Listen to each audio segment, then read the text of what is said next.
It's on the shelf where you left it, dear. Oh. Hey, Papa, didn't I hear you talking about Marie Antoinette last week? Oh, yes, you did. Well, that's terribly expensive. Richard can never afford to take you there. What are you talking about? The French restaurant. What are you talking about?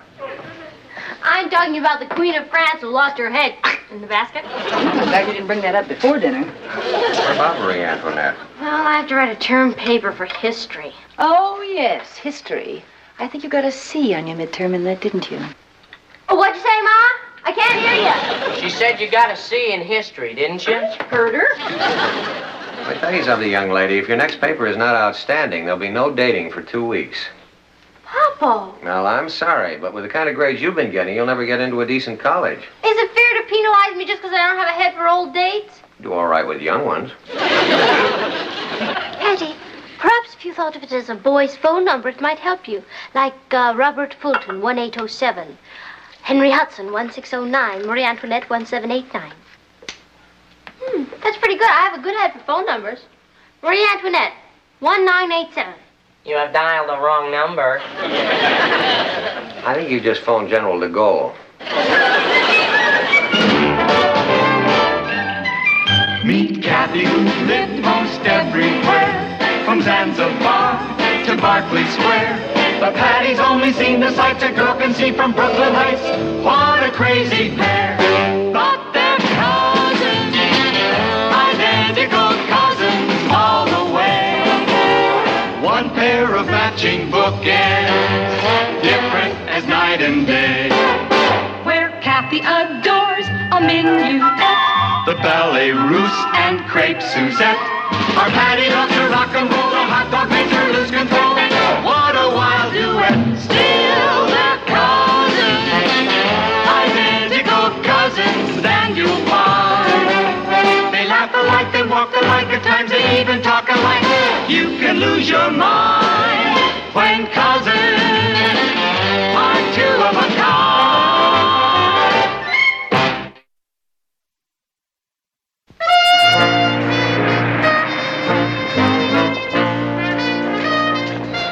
Hi, Patty. Hi, Rich. How about making the basketball game tonight? I can't. I have to work on my term paper. My father says if I don't get better than a C in history, it's going to be home on the range for 2 weeks. Gee, that's practically capital punishment. Oh, I've got Jim. I'll call you at home. Okay.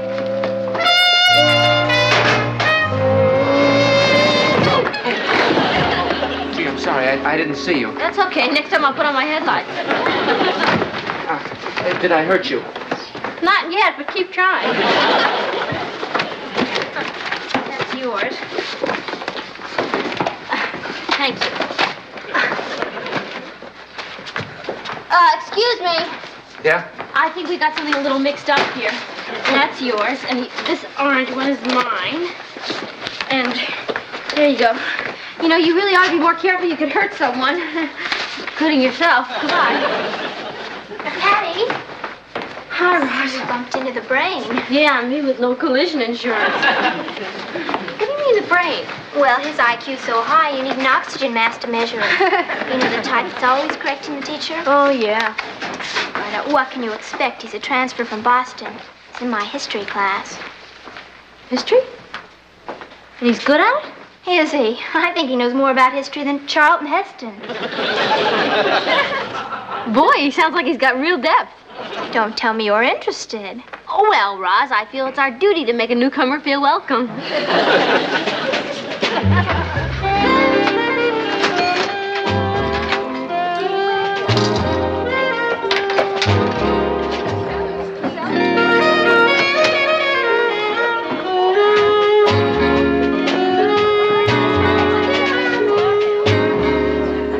Pardon me. Is this seat taken? Oh, it's you. No, there's no one. Oh, let me help you. Thank you. Sorry. That's okay. Did I hurt you? I'm so glad I ran into you again because I wanted to apologize. Let me take that. Thank you. I really do want to apologize. It was so clumsy of me bumping into you like that this morning. You didn't bump into me. I bumped into you. Oh, now I know it's very nice of you to try and take the blame, but I won't have it. It was my fault. I distinctly remember bumping into you and then saying, how clumsy of me, and I never apologized to that interesting-looking boy. Oh, that's all right. Me? You're new here, aren't you?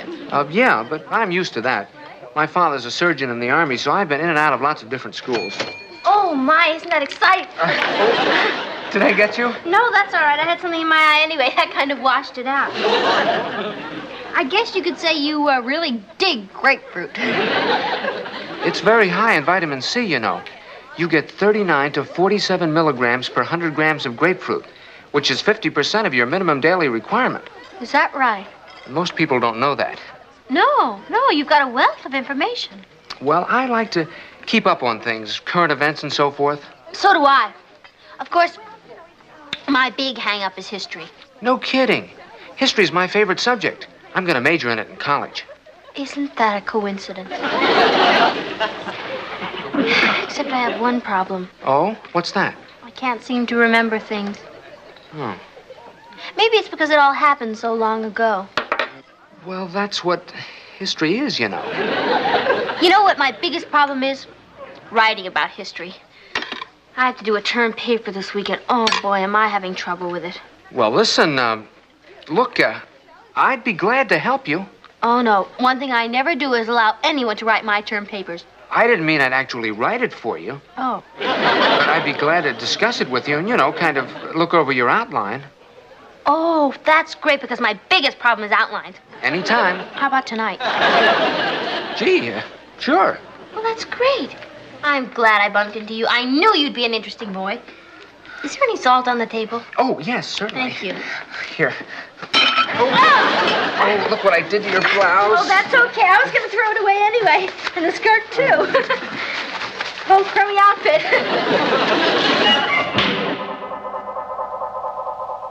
I can't tell you how much I appreciate your coming over.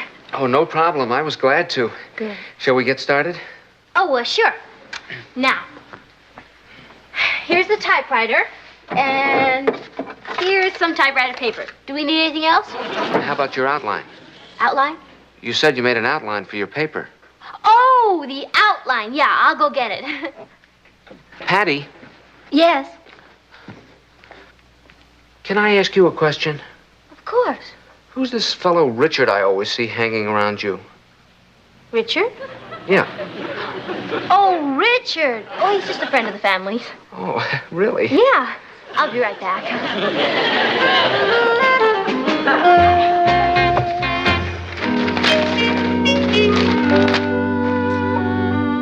Nat, how long are we supposed to stay in here anyway? Till Patty tells us we can come out. Maybe I better look and see if she's left some bread and water outside. She says he's very shy. Who is he anyway? Oh, he's a new boy in school. Patty's helping him to adjust. Hi there. Is that the outline? Yeah. I thought I'd type. Oh, good. Why don't you type? Oh, okay. Because typing is one of my drawbacks. Let's hear what you've got. The French Revolution. That's what I call it. Oh, all right. Okay. Now, I think it should be broken down to 4 main parts. Uh-huh. How about starting with the causes of the revolution? That's a good place to start. Well, because if there weren't any causes, there wouldn't have been any revolution. Number 1, the causes. Right. What have you got next? Well, I can't seem to figure out what number 2 should be. Well, it could be the beginning of the revolution or the acts of the assembly. Yeah, but then I can't figure out which should be second and which should be third. Suppose we make the beginning of the revolution second and the acts of the assembly third.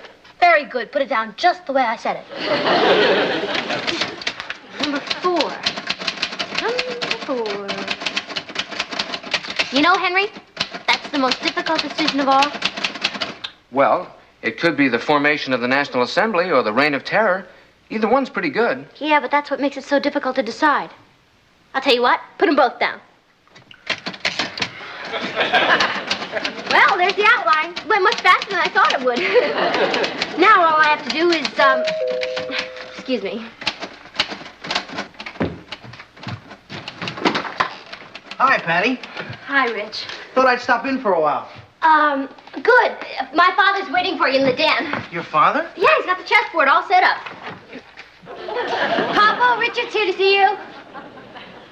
Hi, Mr. Lane. Mrs. Lane? Hello, Richard. Well, what is it, Richard? What is what? You wanted to see me? I thought you wanted to see me. Well, it's always nice to see you, Richard. Patty said something about having the chessboard set up. Chess? Oh. You want to play some chess? I'd love to. In fact, I always wanted to learn how to play chess.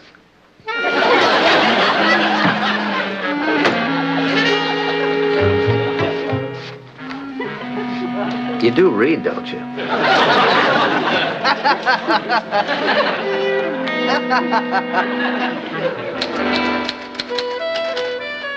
There's the outline. That's great. Shall we start roughing out some of the details? Yeah, sure. I never believe in putting anything off. Okay. Go ahead. What kind of detail did you have in mind? You know, where we have causes, we rough out some of the principal causes. Oh, that's what I was going to suggest. Okay, the causes. The primary cause of the French Revolution was, let me see now, how shall I put this? Are you trying to say that the system of taxation was very unfair to the lower and middle classes? Yeah, that's the general idea, but I wanted to put it a different way. I know, put this down. The system of taxation was very unfair to the lower and middle classes. That's what I just said. Oh, you see?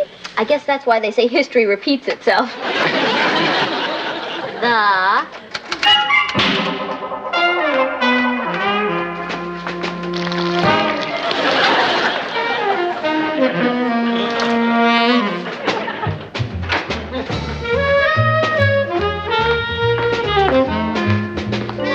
Time to be taking a shower. I believe in clean living. What's new, Kath, besides ho, ho, ho? What's more important, what have you been up to? What do you mean? Nothing. Kathy, if you've got something on your mind, I'd rather you got it off. Well, I was wondering, is that boy who was at our house last night helping you with your history paper?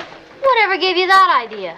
Well, I heard today that he's very good in history, and I just put 2 and 2 together. Well, you didn't get 4. He's helping me with my history outline, and I'm helping him to adjust. And believe me, my job is much harder than his. Patty! Kathy, don't you have to run along to your class now? I don't have anything this period. Oh, well, I do. Excuse me. Hi, Henry. Say, I really enjoyed working with you. Yeah, you certainly were a big help in crystallizing my thinking. Would you like to come by tonight and help me crystallize some more? Gee, I'd like to. But my mother and father are going to a meeting at the hospital tonight, and I've got to stay home and babysit my kid brother. Gee, that's too bad. We're already halfway through. Yeah. I know what. As long as I've got to stay home anyhow, why don't I go ahead and do the second half? Oh, no, I couldn't let you do that. Why not? I've got all my assignments done for the next 2 weeks. Well, if you insist, but I want to remind you of one thing. Every piece of work I hand in will be my own. Oh, of course. I just meant I was going to make some rough notes for you to look over. Okay. What are you going to do tonight? Well, I guess I'll go to bed early because I'm going to have a terrible headache. How can you tell that now? Whenever I work on a term paper, I get a terrible headache. Hi, Patty. Hi, Rich. I think I'd better run. Bye. Bye, Henry. Oh! What's with you and that guy anyway? Nothing. He's new here, and I'm helping him to adjust. Adjust? Yeah. I feel so sorry for him. He's been in and out of hospitals. Looks like he's in good health to me. You see, it's all internal. They can't seem to put their finger on it. Oh. Did you finish your history paper? No, not yet. Oh, if you don't have to go home and work on it, I thought we could go to the movies tonight. I'd love to go to a movie. But what about your history paper? Believe me, it's in great shape. And really, I must get out from under this mental strain.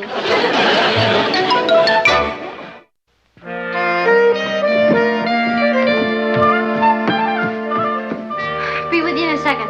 No rush. The feature doesn't start for an hour. Great.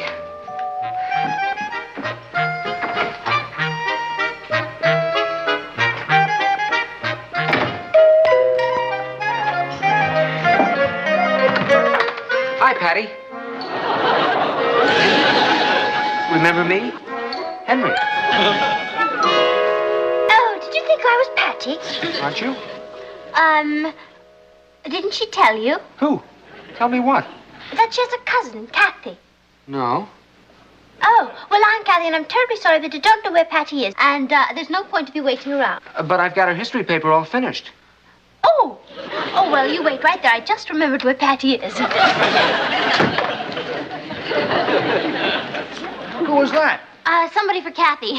Oh, where is she? At the library. Rich, I just got this terrible headache from not eating and doing schoolwork. Would you please make me some hamburgers? Well, why can't we get them when we go out? Oh, because nobody in the world makes hamburgers like you do. That's only when I barbecue. Well, there's some barbecue sauce in the kitchen. Please, Rich. Where are you going? I'll be right back. The meat is in the refrigerator. Hi, Henry. What a surprise. I'm sorry to have kept you waiting, but I was upstairs. Won't you come in? Oh, thank you. That girl with the English accent's your cousin, huh? Yeah. Isn't she cute? I thought you were babysitting. Oh, my dad's coming down with a cold, so they decided not to go. Oh. I thought you'd want to look over your term paper. I just finished it. What do you mean, finished it? Well, you know, finished roughing it out. Oh. Boy, you do a pretty neat job of roughing it out. Glad you like it. I'll tell you what, Henry. I'll read it over tonight, and we'll talk about it tomorrow. Why don't you look it over now? Then if you want to make any changes, we can do it tonight. Hey, Patty, where's the barbecue sauce? Who's that? That? That guy who's yelling for barbecue sauce. Oh, that. That's Kathy's boyfriend. He's making some hamburgers for them. And she doesn't know where the barbecue sauce is? Well, she only just came over from England. Excuse me. Oh, see if they have an extra. I'm starved. Oh, okay. Hey, look, while I'm gone, why don't you read that over and give me your honest opinion? But I wrote it. Oh, yeah. Okay, well then, why don't you read it over for spelling? Be right back.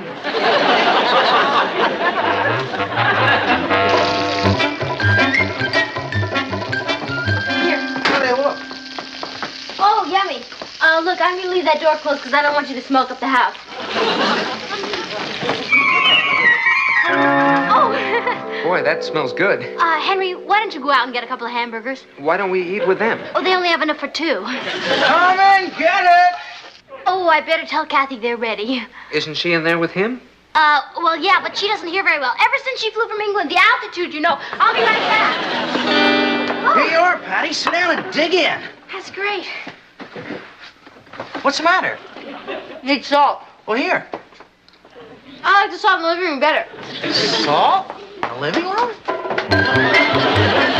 Oh, Henry, you know that headache I told you I was going to have? Yeah? I just got it. Oh, gee, that's too bad. Yeah, I think maybe I better go up and lie down. Oh. Well, I'll leave this here, and you can look it over when you feel better. Okay. Bye.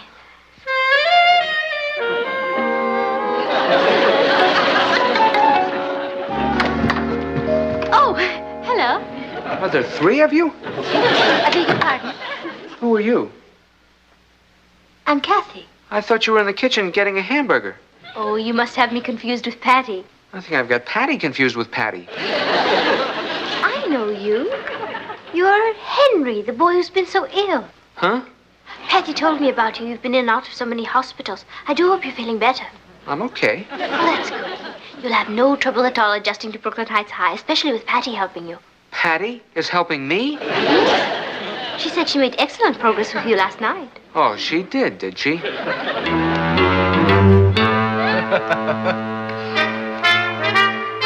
This is a great idea, Patty. And we still got time for the movies.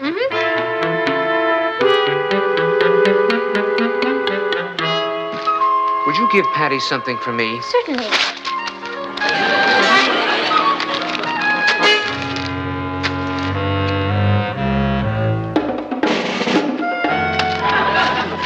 Patty, leave those papers alone. I can't, Papa. I need them. I have Rev and Ross has Shine. All I need is Olu and I'll have Revolution. We're going to have a revolution of our own right here. I just ran into Richard, and he told me what happened. I don't know why Henry got so upset. He just isn't adjusted yet. Ross, clear out.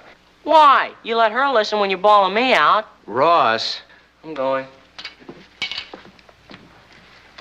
Now, Papa, I know what you're going to say. No, you don't, because I don't know what I'm going to say myself. Now, Patty, maybe I have been putting too much pressure on you. But getting someone else to do your work is not the way to get a better grade. He wasn't going to do my work. He just helped me rough it out, and I was going to smooth it out myself and hand it in. And you weren't taking advantage of him, of his knowledge? Well, he insisted on helping me rough it out. Papa, haven't you told me that the worst thing in the world that one human being can do to another is be unkind? Oh, Patty. You're right, Papa. I took advantage of him. Well, I guess I'd better get to work on that paper. Patty, your own self-respect and the respect of other people is worth a lot more than any grade. Now, you know that. Yeah, I guess I should. You just stand on your own 2 feet. Hit or miss, right or wrong. And if you do your best, that's good enough for me. I thought you were going to be a lot madder than you are. Well, to tell you the truth, I guess I was a lot madder than I am. See you later.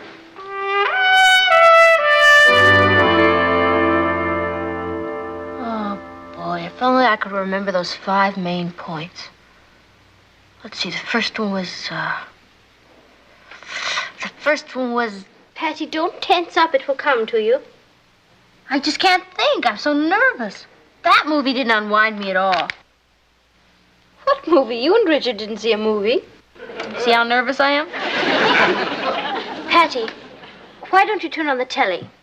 Perhaps that will relax you. Hey, it's a pretty good idea. I think I will.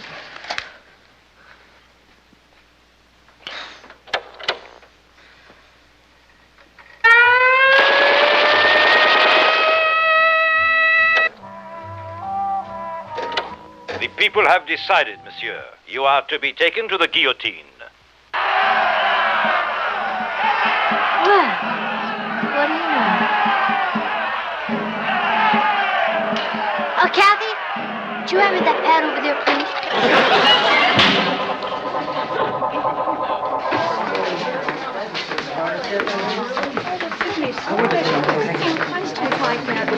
Oh, hi, Patty. Hi, Rich. How'd you do in your term paper? I just handed it in. I was up all night watching it. I mean, writing it. What? Well, there was this movie on last night with Tony Curtis about the French Revolution, and it kind of sparked me. Oh, that's a break. I hope you didn't put any of the commercials in your paper.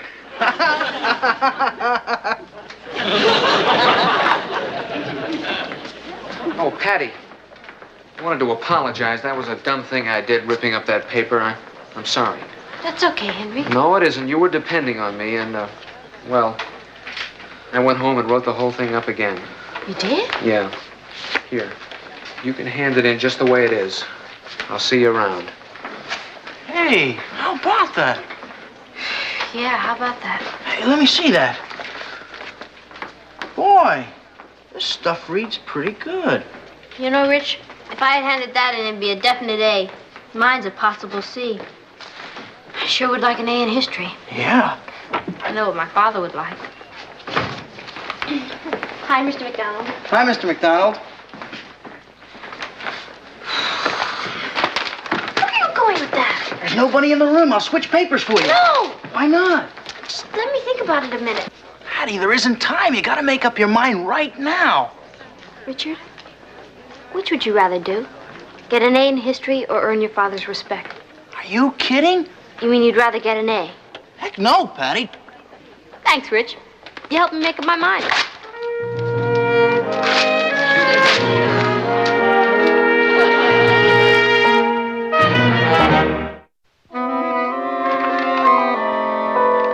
Patty, I must say I'm proud of you. It really shows what you can do if you really try. Listen to what the teacher wrote in the margin. Excellent organization, main points well thought out, very dramatic, unfolds scene by scene. See, it really pays to do your own work. Now, that boy's paper, even though he's an excellent student, probably doesn't have your flair for the dramatic. Yeah, I guess you're right, Papa. What's this other comment the teacher wrote? Where? To my knowledge, Tony Curtis did not participate in the French Revolution.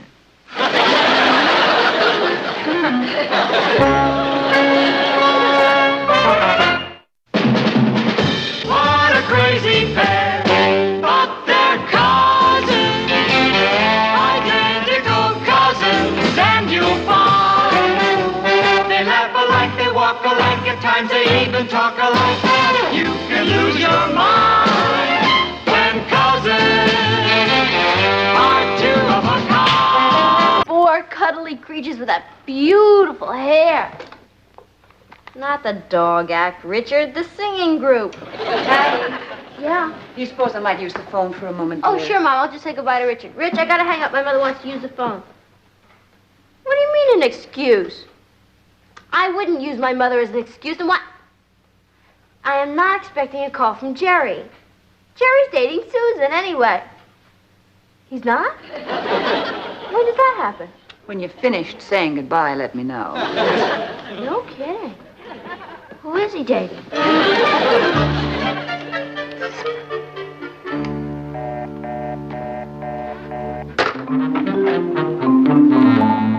Well, what's it going to be? Football or bridge?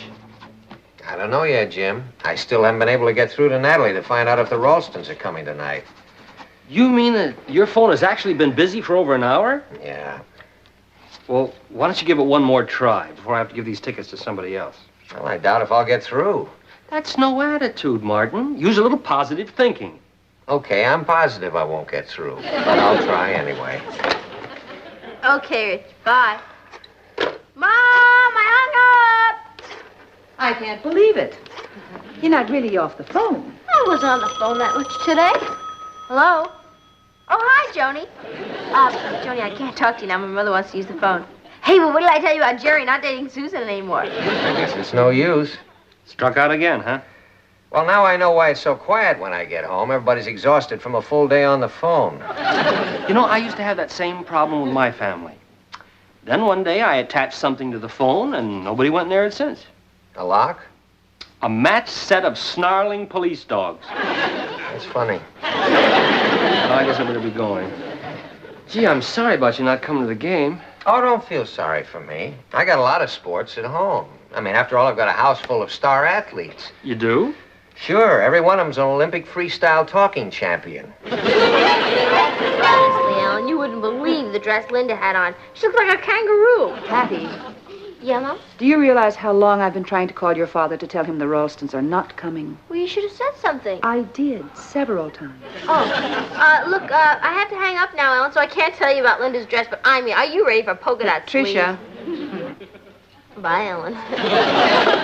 Well, Mom, I'm sorry, but you know my girlfriends, when they get on a talking jack, you just can't shut them up.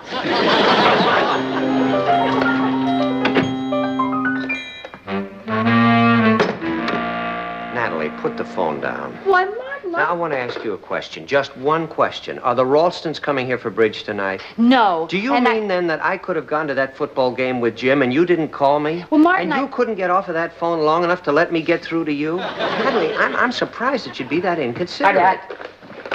Hold it, Mouse. Now, wait a minute. You had the phone all day. I have not. That's what you always say, so this time I kept count. Debbie, Richard, Joan, Sal, Richard, Shelley, Jane, Marge. Kathy! Kathy!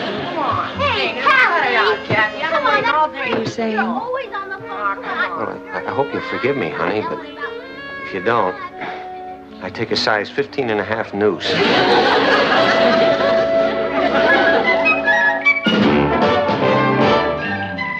Meet Kathy, who lived most everywhere, from Zanzibar to Berkeley Square. But Patty's only seen the sights a girl can see from Brooklyn Heights. What a crazy pair! But they're cousins, identical cousins all the way. One pair of matching bookends, different as night and day. Where Kathy adores a minuet. The ballet russe and crepe Suzette. Our Patty loves to rock and roll. The hot dog makes her lose control. What a wild duet. Still they're cousins. Identical cousins, stand you'll find. They laugh alike, they walk alike, at times they even talk alike. You can lose your mind when cousins are two of a kind.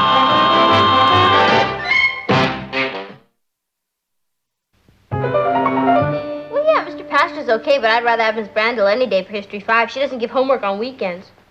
Oh, no. Patty, will you do us a favor and let us have the phone? Ross, will you please? Dad, how long has Patty been on the phone? Patty? I thought it was Kathy. What do you mean you have to hang up? Well, yeah, I know, but can't you talk for about 2 more minutes? Okay. Yeah. All right, I'll talk to you later. Bye. Here, Ross, don't say I never did anything for you. Thanks. Hello? That's funny. What's funny? It's for you. For me? Here? Well, wonders never cease. Hello? Oh, yeah, Jim. What do you mean we lost the Beckett story? I told you to offer him $1,000 for it. They offered him $1,200. Well, I would have gone to 15. Why didn't you phone me?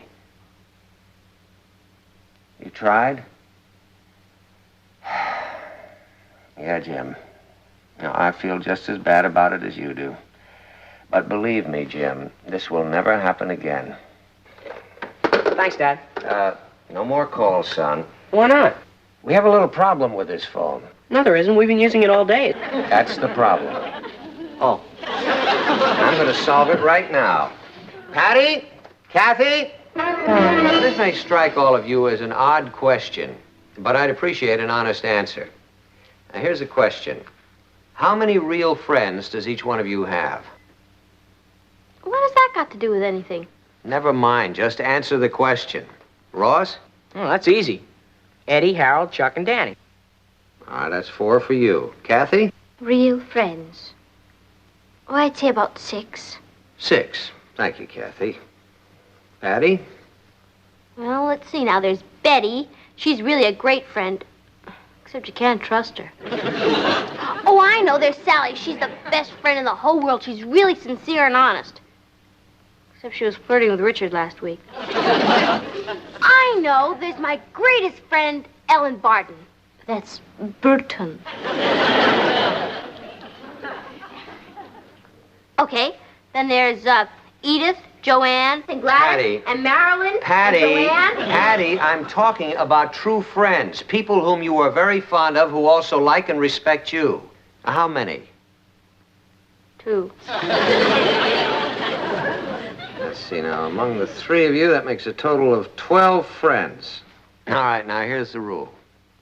For each friend, you get 5 minutes on the phone, which makes a total of 60 minutes of phone calls each day, but you can only make those calls between 7 and 8 p.m. Yeah, and you can start on that tomorrow, because you've all had your full quota of phone calls for today. Now, is that understood? Oh, boy. I guess so. Okay.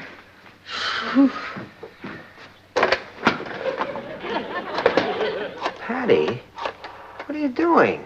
Didn't you hear what I just said? Sure I did, Papa. I'm just calling my friends to tell them I can't call them anymore. Well, that happened to me, too. Boy, it's really...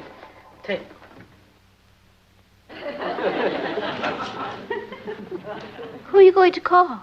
I know. I'll call Helen Perkins. I haven't talked to her in a long time. Naturally not. She moved to California over a year ago. Come on, Kathy. I only have 3 minutes. You have to help me.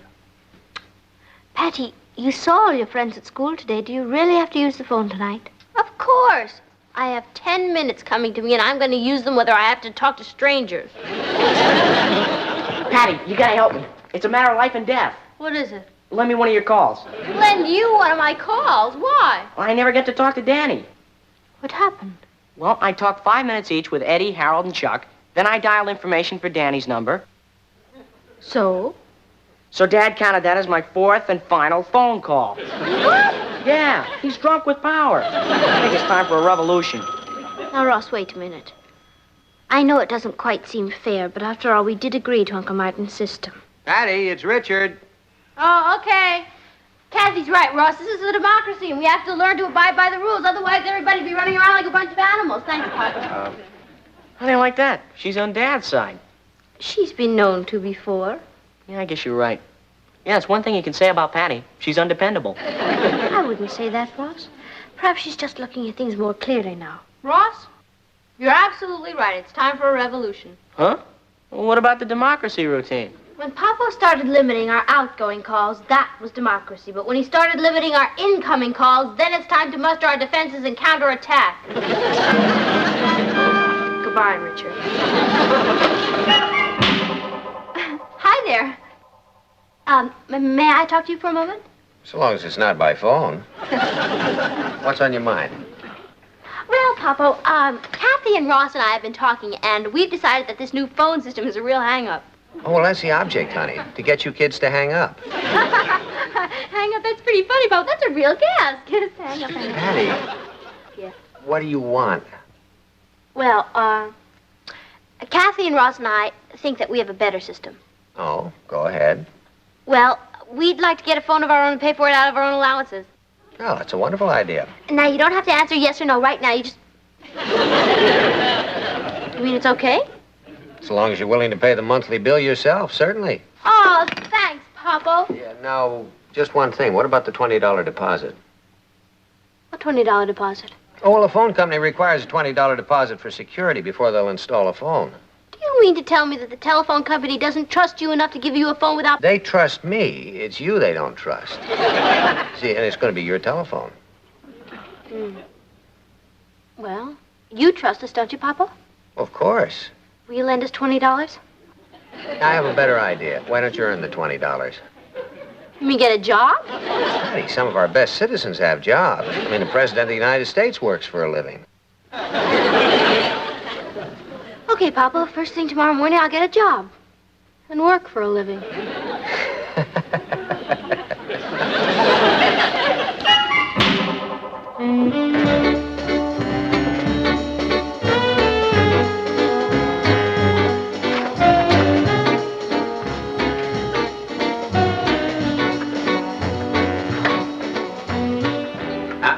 Leave that dial alone. Hi, Papa. I have been trying to call this house all day. Now, who's been on that phone since 11 o'clock? I have, and it was 10:30. All right, 10:30. What happened to all that brave talk about going out and looking for a job to pay for a second phone? I did get a job. You did? Uh-huh. First thing this morning. Well, what were you doing on the telephone all morning? That's my job. I'm a telephone saleswoman. Isn't it a gas, Papa? All these years you thought I was wasting my time on the telephone, and I was preparing for a career. You're selling on the telephone? Uh-huh. This. Isn't it something, Papa? It's something, but what is it? It's called a jet set reducing belt. Now, you just plug it in. Would you plug it in for me, please? You plug it in, and you attach it with this easy safety hook, and then you set the dial to the desired speed, and then you switch it on, and instantly the dynamo vibrators start massaging away the extra fat. Hey, what? All I have to do is sell one of these, and I'll get my $20. But Patty. Papa, I'm afraid I can't talk to you anymore. When your voice is your fortune, every syllable counts.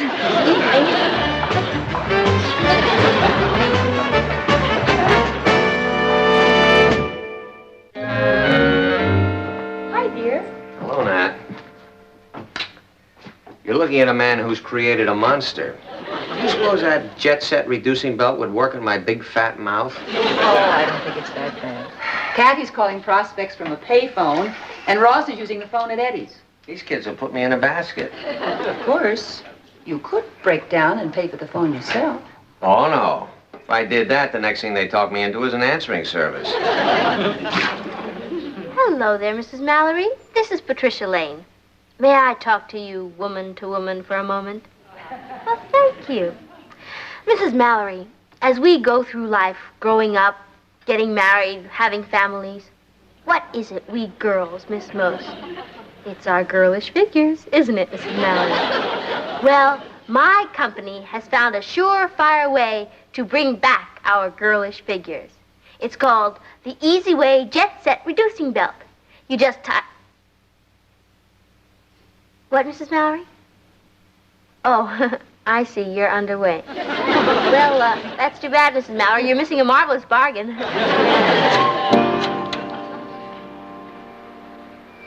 Hello, Mrs. Strick. I'm calling you about the Jet Set Reducing Belt. You've heard of it, of course. Of course. Of course. You have? That's the one with the money-back guarantee, isn't it? Yes, that's right. Now, if you'd like to have a demonstration... I don't need a demonstration, young lady. You mean you'd like us to bring you one? No, I'd like you to bring the cash, and I'll give you back the one I bought 6 months ago. I'm not happy with it at all. In the first place, it tickles too much. And in the second place, I haven't lost a single pound. May I speak to Mrs. Spring, please? She's not home, mister. Oh. Is there anybody there but you? Yes. Is it somebody who's overweight? Oh, yes. He's very heavy. May I speak to him, please? Just a minute. Hey, Eddie, I got a live one. You can speak to him now, mister.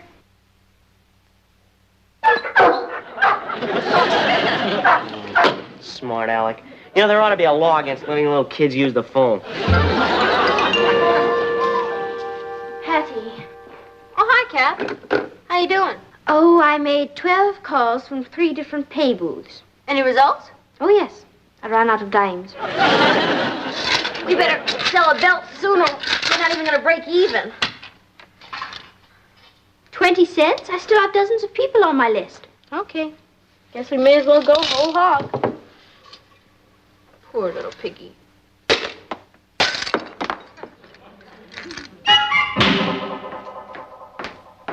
Hi, Mom. Hi, honey. What are you doing? Making canopies for the bridge party tonight. Oh. How's it going? Very smoothly. Good. Yep. I made 100 calls and got 100 turndowns. You know, Mom, I've always liked you in that dress.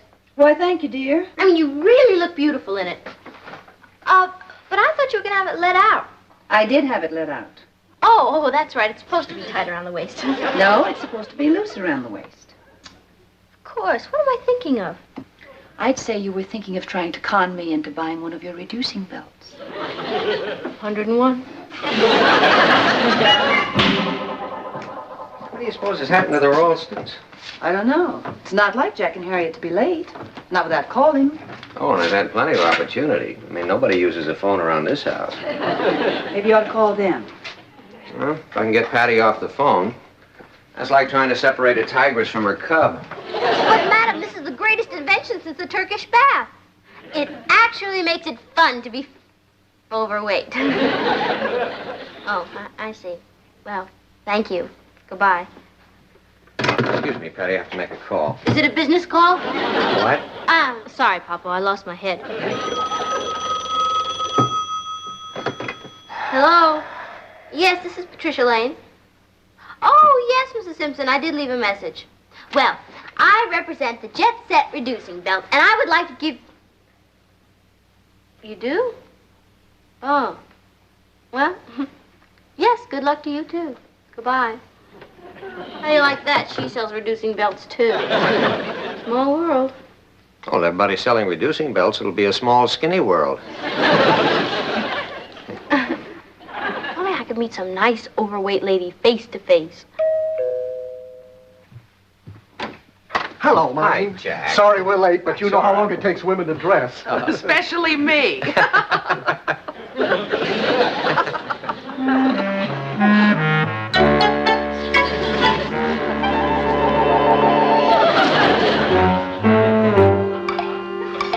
Patty? Patty? Yes, Papa? Patty, I'd like you to meet the Ralstons. This is our daughter, Patty. Hi, Betty. Nice to meet you. You too. Hello, Patty. Hello, Mr. Ralston. Hi, Jack. Hello, now. Hi, Harriet. Nice to see you. My dear, I thought you'd never get here. Well, shall we go in and get started? Right. Well, Mother called just as we were leaving. That's Oh, one of- tell her I said hello, will you? Will do. Hey, why don't Natalie and I pay our losses now and avoid the last-minute rush? Tired of getting your lumps, huh? Well, let's just say if you beat us again, you can take us home and put us on the mantelpiece. Harriet. Oh, they all look so good. Harriet? Yes, dear. None for me, Natalie. Oh, come on, Harriet. You can eat just one of these. Natalie, that's my problem. I can never eat one of anything. I don't know. Some people can eat and stay thin. I wish I knew the secret. Eddie, this jet set will melt the weight off you just like that. I don't want to lose any weight. I want to be a professional football player when I grow up. Jockeys make more money. A diamond. One heart. Spade. I bid, Hattie, what is that you're eating? Oh, club sandwich. Oh, boy, does that look good. Come on, Harriet, it's your bid. Oh, well, I bid 2 club sandwiches. Oh, I'm sorry. I meant 2 clubs. Guess where my mind is. Feel like a rocket on the launching pad. Okay. 5, 4, 3, 2, 1. Blast off! I'm in orbit. Okay, then, let's shoot for the moon. Oh, okay, slow it up. Ooh, ooh. Hey, ooh. Ow, it's getting hot. Hey, look, I'm on fire. Get me out of here. Okay, I'm trying. Come on.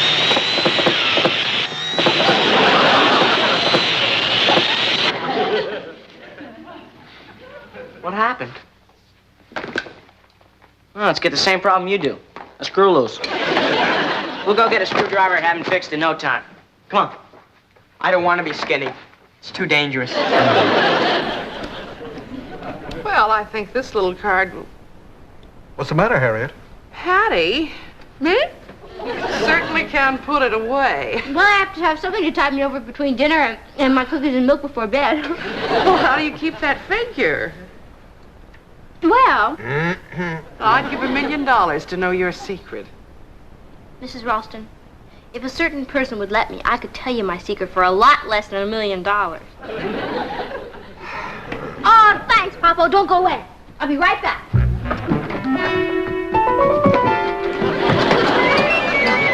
Here we are, Mrs. Ralston.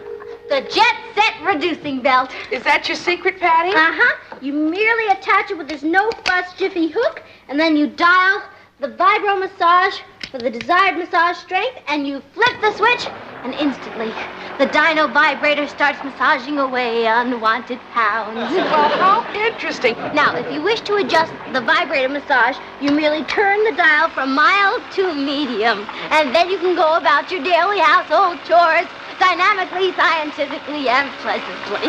How does it feel? Oh, believe me, Mrs. Ralston, the faster you lose those pounds, the better you'll feel. Now, if I adjust it to high, I feel like flying. Is it soothing? Soothing, Mrs. Ralston. If I put it up to super high, I feel like dancing. Patty, is anything wrong? No, Ma, nothing's wrong. Well, I must admit, I feel like buying one, Patty. But are you absolutely positive there's no discomfort? Why, it's the most comfortable thing in the world.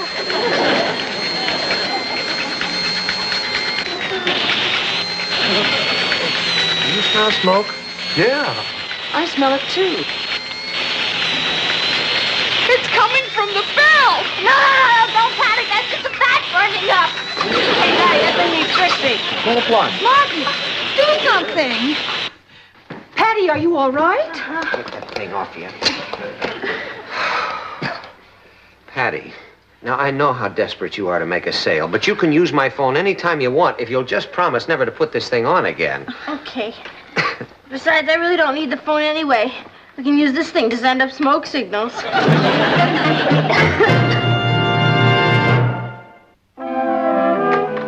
No, Clara. There's no need to hang up. I still have 4 minutes on this telephone.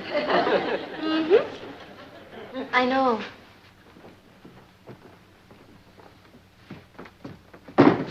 Hi. Hi. Looks like a lineup at the box office, doesn't it? For a problem play entitled, Oh, Dad, Poor Dad, If We Don't Hang Up the Phone, He'll Really Be Mad. No, not me. I've solved the problem. You have? Follow me. I must admit, I got the idea for this from watching old whodunits on the Late Late Show.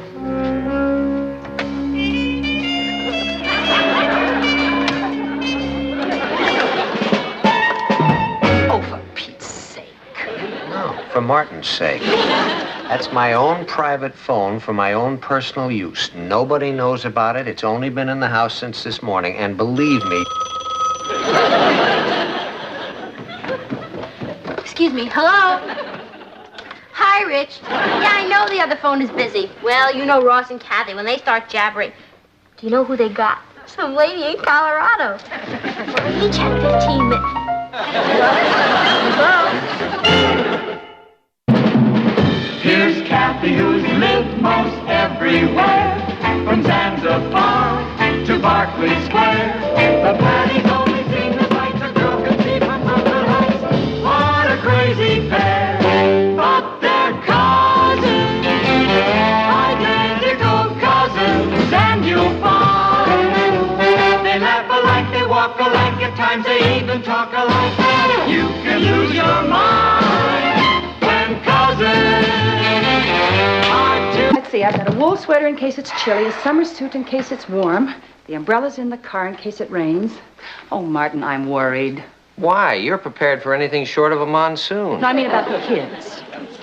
All right, we won't go. I'll call that hotel and tell them to tell the 300 out-of-town newspaper men that I'm not going to make the speech. Martin, will you be serious? I mean, do you think that we can really go off and leave Patty to supervise Ross? Do you think that we can leave him to supervise her? Well, I just don't know if she can handle him. Well, she'll have to learn. It's an old family tradition. After all, nobody thought you'd learn to handle me. Come on. Well, all ready to leave? Yeah, I hope so, Kath. Where's Ross? I haven't said goodbye to him. Well, let me see. He was here a minute ago. Oh, I know. I saw him riding on his skateboard. Hi, all set to hit the road? All set to hit the ceiling, young man. How many times have I told you no skateboards in the house? May I, Papa? Well, it's getting a little chilly out for this time of year, isn't it? Huh? I mean, if it gets any cooler, we might have to light a fire. Give me that. From now on, any wood in the living room that is not strictly furniture is strictly kindling. Dig? I dig. You see, Papa? It's all a matter of child psychology. Right, child? Oh, brother, what a weekend this is gonna be.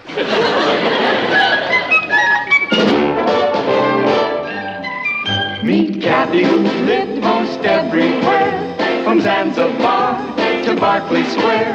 But Patty's only seen the sights a girl can see from Brooklyn Heights. What a crazy pair! But they're cousins, identical cousins all the way. One pair of matching bookends, different as night and day. Where Kathy adores a minuet, The ballet russe and crepe Suzette. Our Patty loves to rock and roll, the hot dog makes her lose control. What a wild duet! Still they're cousins, identical cousins, and you'll find they laugh alike, they walk alike, at times they even talk alike. You can lose your mind when cousins are two of a kind.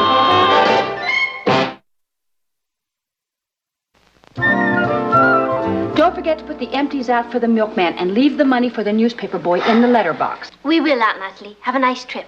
Yes, dear. Oh, and don't forget, in case of emergency, Aunt Martha's number is in the phone book. You told us. Goodbye, Mom. Have Goodbye, a ball. darling. Mom, down with that speech, Papa. I'll do my best, honey. Oh, and we're going to be at the Cumberland Hotel. Now, do you You want wrote to it write down 4 times. All right, sweetheart. Okay, Goodbye. now don't worry. There's not a thing to worry about. Yeah, the warden will take good care of us. Now, that'll be just enough out of you, young man. You just keep busy and stay out of trouble. Which reminds me, that mess you made in the basement last week, I want you to quit stalling and get that cleaned up before we get back here tomorrow. Just put it out of your mind, Papa. He'll do it.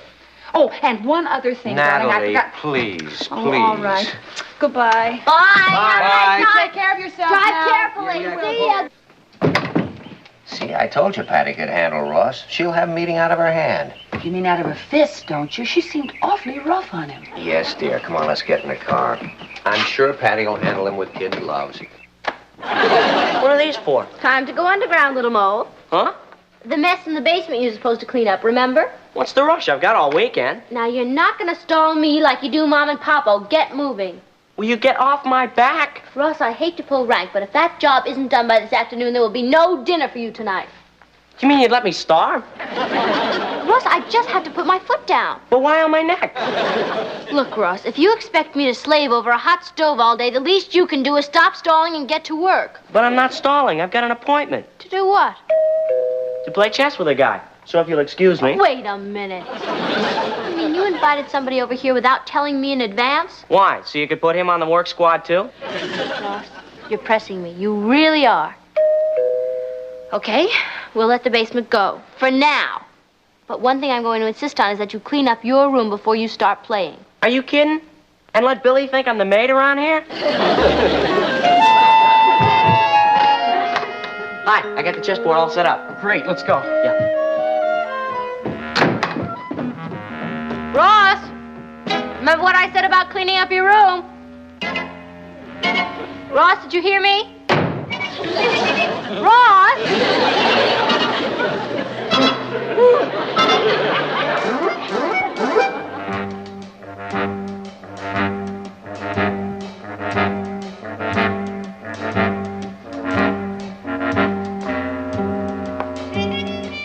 checkmate. Boy, are you ever off your game? Who can concentrate? It's like living in Stalag 17 around here. Oh, Penhut, here comes the sergeant. Very funny. Bed not made. Shelves not in order. Room not dusted. Ross, what did I tell you about straightening up your room? I'll do it. Can't you see I'm busy right now? I'm warning you, I'll be back in 5 minutes, and I'd better see some progress. Excuse me. Regular dictator. Today she rules the house, tomorrow the world. There'll only be 2 places for lunch, Kathy. Really, Patty, don't you think you're carrying this thing a little too far? If you'd been a sister as long as I have, you'd know the only way to a lazy brother is through his stomach. Well, it's D-Day H hour. Oh, it's no use. I just can't concentrate. Maybe I should give in and tidy up the room just a little. And let your sister think she's got the upper hand? Well, what else can I do? You gotta use a little muscle. Like what? Like the next time she pulls any of that jazz, well, do what I do. Run away. Thanks a lot. I like it here. Well, I don't mean really run away. You just tell her you're gonna run away. It's all a snow job. You don't know Patty. She doesn't bluff that easy. She will if she's anything like my sister. You tell her you're cutting out, and she'll get so spooked, she'll be eating out of your hand for the rest of the weekend. It's your move. Okay, I hate to do this in front of you, Billy, but I'm sorry. Hey! There will be no more games until this room is completely straightened up. Oh, yeah? Well, I'll tell you, Patty, if you don't lay off, I'm gonna run away. Oh, really? Where? I don't know, but if you don't get off my back, I'm gonna go someplace. Oh, well, suit yourself. Oh, well, and to prove there's no hard feelings, I'll make you a nice lunch. You and your big ideas. Now what do I do? Well, you can't give in now. You gotta get through with it. Besides, she's just bluffing. You'll see. He's just bluffing. You'll see. Can I have the liverwurst, please? Patty, don't you think you're pushing Ross a little too hard? Kathy, one of the first things you'll have to learn about bringing up children is that when they threaten you, you have to call their bluff. Well, what if he is serious? What if he does run away? He'll come back. How do you know? He hates liverwurst.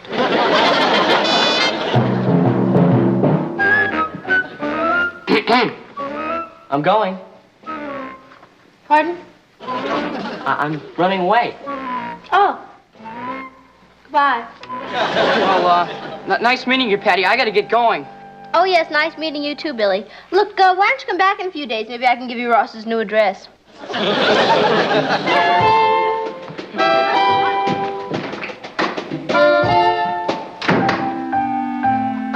Well, I guess this is it. Mm-hmm. I'm going. Mm-hmm. See you around.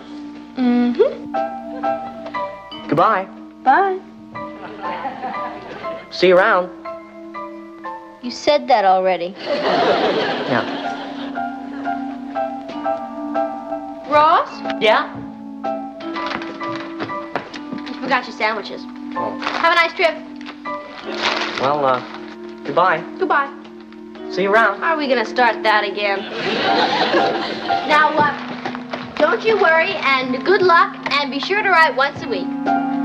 Yeah.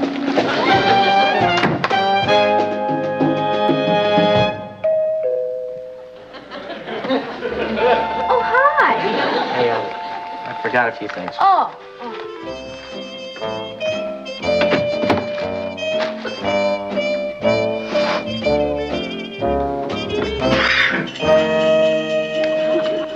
Oh, good. The weather should be nice in Alaska this time of year.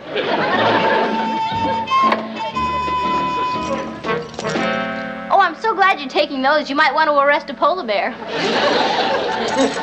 This time I'm really going.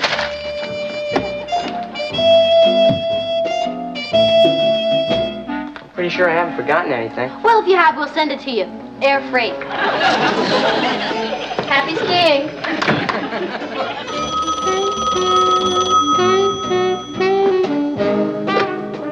Hello. Hello, dear. Oh, hi, Mom. You in Atlantic City already? Well, not quite, but we just thought we'd stop off and call. We thought. What I called about, dear, is if Mrs. Ellis phones, be sure to tell her that we'll be home by tomorrow evening. You told her that yourself yesterday. I did? Yeah. Oh, that's right. Well, anyway, as long as I have you on the phone, how is everything there? Oh, just fine, Mom. Ross isn't giving you any trouble, is he? Oh, no. Handling him is like child's play. What'd you have for lunch? Natalie, this is a toll call. But my 3 minutes aren't up. Let me say hello to Ross before I hang up. Ross? Yes, your brother. Oh, Ross. Yeah, I'll get him. I hope. Ross! Oh. I knew it. You want me to come back? I don't care what you do, but Mama's on the phone, so get on the phone and tell her you're fine. Hey, you know what Patty did? She packed me a lunch and then... What he meant, Mom, was I made him some delicious sandwiches for lunch. She threw me out of the house! What did Ross say? Patty, you're not being too hard on him, are you? Oh, no, Mom. I'm treating him just as you would. Don't believe her! Well, goodbye, dear. And don't forget Natalie. to keep up the good work. Yeah, Mom, I will. Goodbye. Don't hang up, Mom! Ross, sit down. What for? I think we should have a little talk. Oh, boy. Someday you're gonna make somebody a terrible mother. You're so immature. You know I wouldn't let you run away. Why not? You've always wanted my bedroom. That's beside the point. How do you think Mom and Pop would feel if you told them that I let you run away? I don't know. Why don't we ask them? Let's see. It's the Cumberland Hotel. They're not there yet, and they won't be there for hours. Okay, I'll call after 6. The rates are cheaper, and I can complain twice as long. You wouldn't dare. Oh, yes, I would. Ross, that's not fair. Couldn't we work this out together? You mean you'd do anything just so they wouldn't find out? Well, of course. They're depending on me. Okay, well, I'm a reasonable man. You treat me right, and they'll never have to know anything. You can start by hanging up all my junk. My snowshoe, my coat. Oh, yes, my handcuffs. And then also, I can unpack my bag and clean up my room. You know, this might turn out to be a pretty nice weekend after all.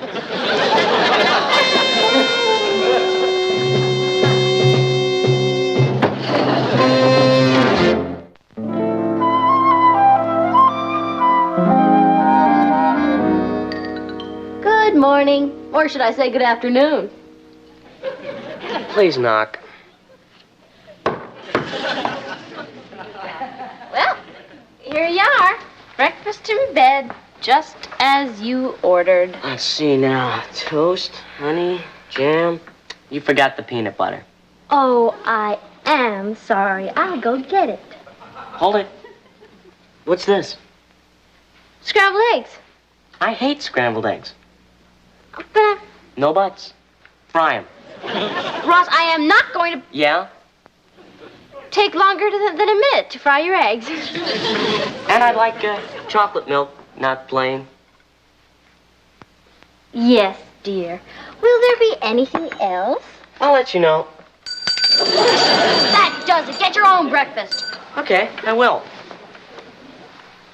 Down at the bus station. Oh, now, wait a minute, Ross. I was only kidding. I'll have your fried eggs in a minute, and your chocolate milk and peanut butter. Just can't find decent help these days. I'm telling you, Kathy, I don't know how I'm going to get through the day with that little ankle biter ordering me around.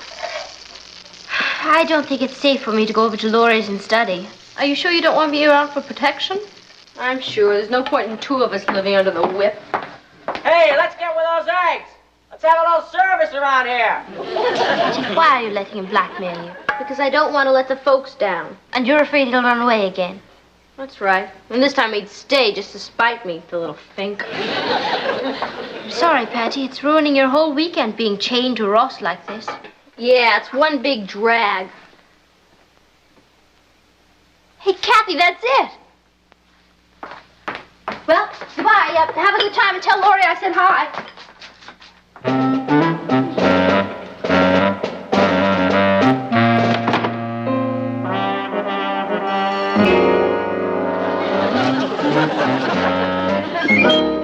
I told you, knock. Here's your breakfast, and if you don't like it, you can go down and make your own, and then you can clean up your room and get on the basement like your father told you to. You'll never learn, will you? And if you think I'm just threatening this time. Oh, I don't think you're just threatening. And you're going to let me run away? No, I didn't say that. Try and stop me. Oh, boy. If you don't rate some kind of prize for this. Pretty clever, huh? Just about as clever as I was 2 years ago. When I lost the key.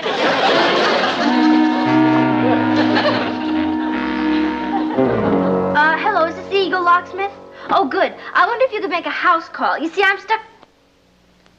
yeah, I know it's Sunday, but this is an emergency. Well, it's over 5. Look, if you're gonna turn, would you at least make a hand signal or something? Sorry. There's gotta be some way out of this thing. Hey, do we have a Hackney saw? That's hacksaw. No, we don't. Well, let's go buy one. Ow! Stores are closed. Then let's go borrow one from the Marlows. Will you take it easy? Brothers and sisters should be close, but this is ridiculous.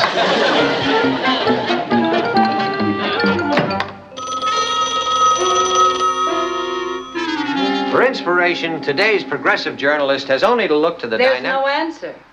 Oh, well, maybe they went out. Out where? They weren't planning to go out.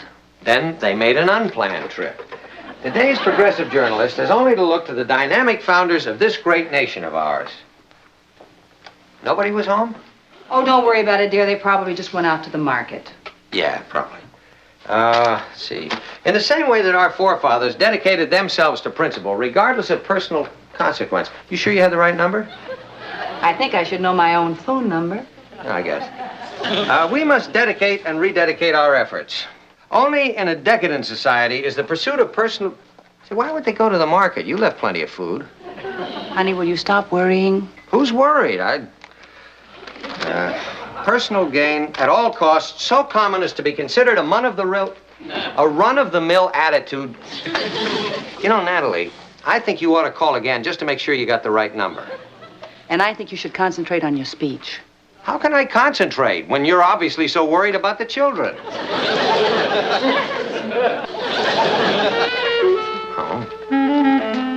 Fine time the Marlows picked to go to the mountains. We gotta find a hacksaw. How about Sing Sing Prison? Look, Ross, I got enough trouble with your wrist. I don't need any of your lip. Where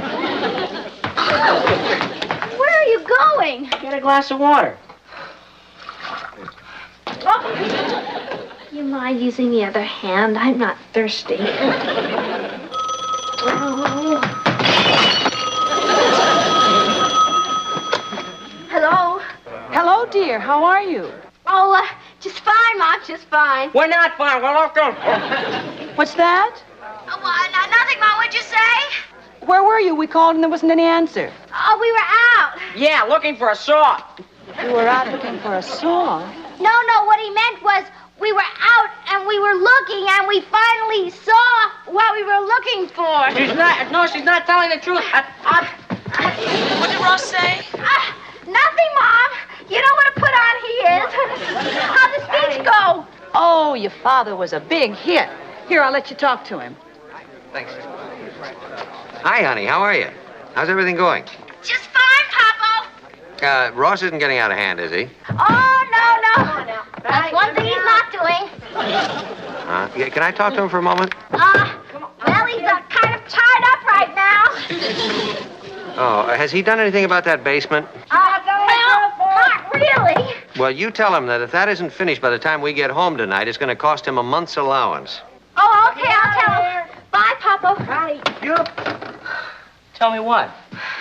That if you don't get that basement cleaned up by the time they get home, it's going to cost you a month's allowance. Not when I tell them why I couldn't do it. Ross, that's a lie. It is not. Just a gross exaggeration. I beg you to do it all day yesterday. You have no right to blame it on me. Do you see anybody else I can blame it on?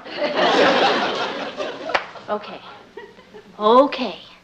Rather than have you lie about it, we'll both clean up the basement. Come on.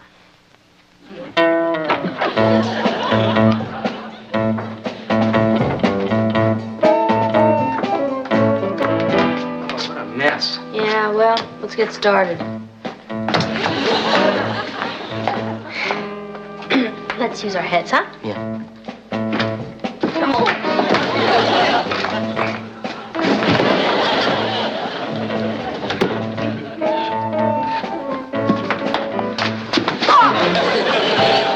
That's using our heads.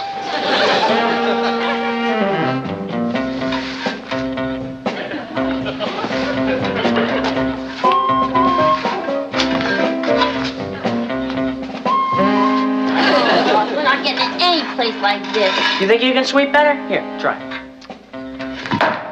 Sorry.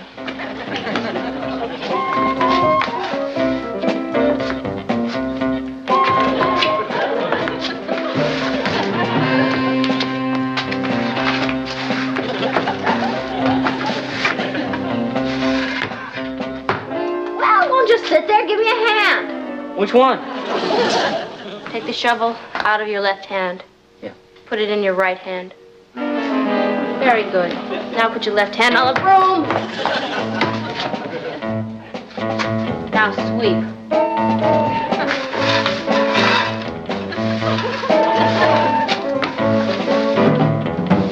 There, that's enough. See, Ross? It's all up here. No comment. Ross, just remember, this is your job. I'm only cooperating. Really? Could have fooled me. We've got to get out of these ridiculous handcuffs. Hey, wait a minute. I think I got an idea. My chemistry set. It's got to be in here someplace. Are you out of your tree? What do you want to play with your chemistry set now for? You don't understand. I've got sulfuric acid in that set. So what? It'll get us out of these handcuffs. It will? How? Well, you see, sulfuric acid is very powerful. It'll eat right through the metal. No kidding. Yeah, that stuff will eat through anything. Including people. Oh, sorry about that. There we go. Keep moving. Keep moving. You get back there. Okay. There. Well, you can't say I didn't help you. Don't think it makes any difference. I'm still going to tell them how you tried to make me run away. Oh. Boy, wait till they hear what...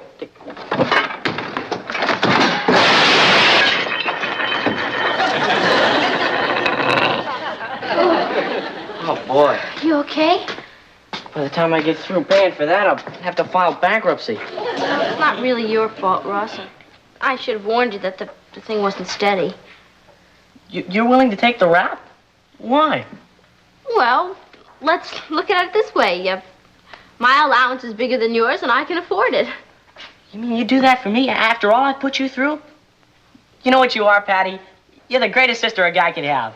Well, of course, Mom and Papa won't believe that after you tell them that I was going to let you run away. Who's going to say anything like that? You're not? Why would I rat on the only sister I've got? Thanks, Ross. Look, I could have been in hot for the rest of my life, but thanks to you, I'm off the hook. Hey! We're free. That must be Mom and Pop. Let's go. Hey, wait a minute. You know, Patty, you're the greatest. Haven't I been telling you that for years?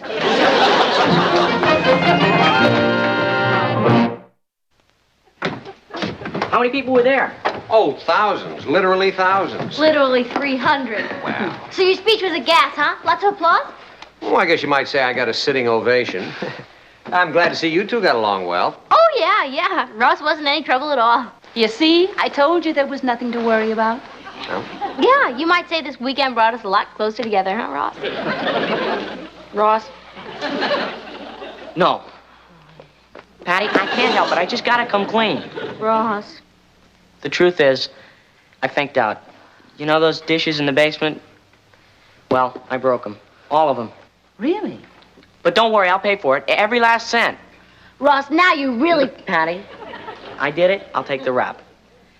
Dad, you know that raise you were going to give me in my allowance? Well, maybe you just better keep it and take it out of that. And if that's not enough, I'll give up my lunches at school. And you may as well forget about my birthday and Christmas. Ross, nobody's asking you to pay for it. You're not? Of course not. It was just some old junk Patty and I were saving for the PTA White Elephant sale. Yeah, but it was my fault that it... White Elephant sale? But I thought that... Why didn't you tell me? You didn't ask. See, Ross, you'd save yourself a lot of problems if you just confide in your sister once in a while. That's right, Bubbo. I mean, what are sisters for,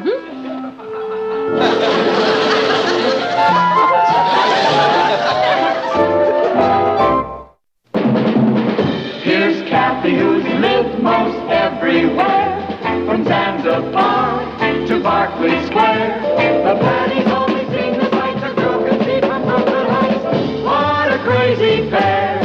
But they're cousins, identical cousins, and you'll find they laugh alike, they walk even talk alike. You can lose your mind when cousins are two of us.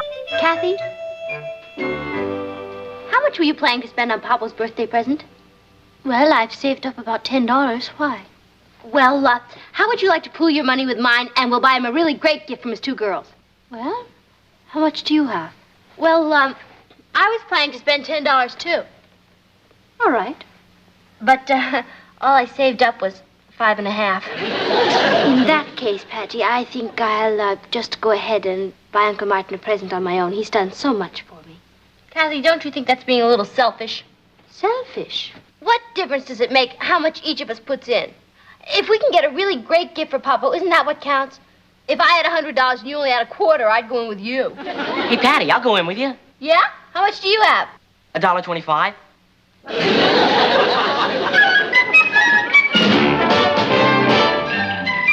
Meet Kathy, who lived most everywhere, from Zanzibar to Berkeley Square. But Patty's only seen the sights a girl can see from Brooklyn Heights. What a crazy pair! But they're cousins, identical cousins all the way. One pair of matching bookends, different as night and day. Where Kathy adores a minuet. The ballet russe and crepe Suzette. Our Patty loves her rock and roll, the hot dog makes her lose control. What a wild duet! Still they're cousins, identical cousins, and you'll find they laugh alike, they walk alike, at times they even talk alike. You can lose your mind when cousins are two of a kind.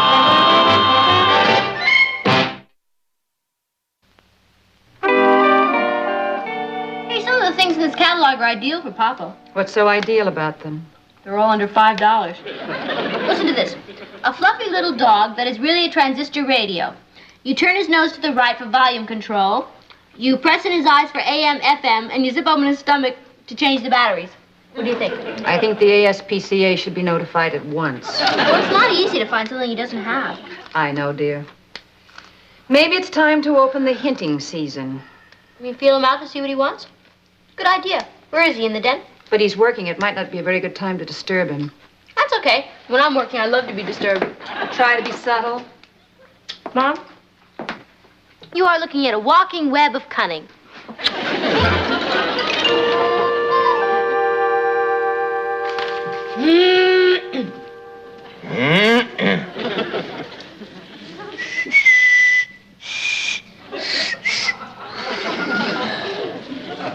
Hi. Hi. You working? Not anymore. Papa, do you know Doris Hartley's Uncle Frank? I don't even know Doris Hartley. Oh, well, it's not important. See, her uncle is having a birthday, and he's one of those men who has everything.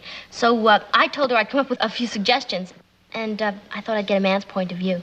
Okay. What would you think of getting him something for his car? Well, it depends. What? A horn. Well, that could come in very handy. No, this is a special horn. It goes like a bull moose. It's a novelty item for the man who has everything. You mean everything except a female moose? You don't think it would be a kick to have? Well, not in this state, honey. It's against the law. Oh. Okay. How would you like a canasta shuffler? How would I like it? I mean, how would you like it for Doris Hartley's uncle? Well, sounds fine. If he plays canasta. Oh. I think he plays poker. As a matter of fact, I'm sure he does. Okay, here's an idea that's really boss. A foot vibrator. Does her uncle walk a lot? No. Come to think of it, he sits a lot. Well, in that case, you got the wrong kind of vibrator. Gee, I'm sorry, honey. That's Jim Fraser. Afraid I'm going to be busy for a little while. We have to run over the Sunday feature lineup for the next few weeks. Well, I'm sorry I wasn't much help. Oh, sure you are, Papa. Now I know 3 things not to get. To tell Doris not to get. See you later.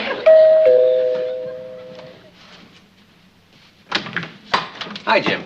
Hi, Martin. Come on into the den.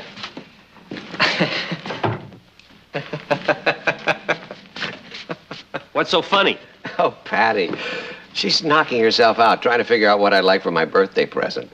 Oh, it's the daddy bird's birthday. Yeah, in a couple of weeks. Oh, Patty's really come up with some wild ideas. Like an automobile horn that sounds like a bull moose. Huh? Now, who'd want that? Someone who's looking for a female moose. Yeah, all right.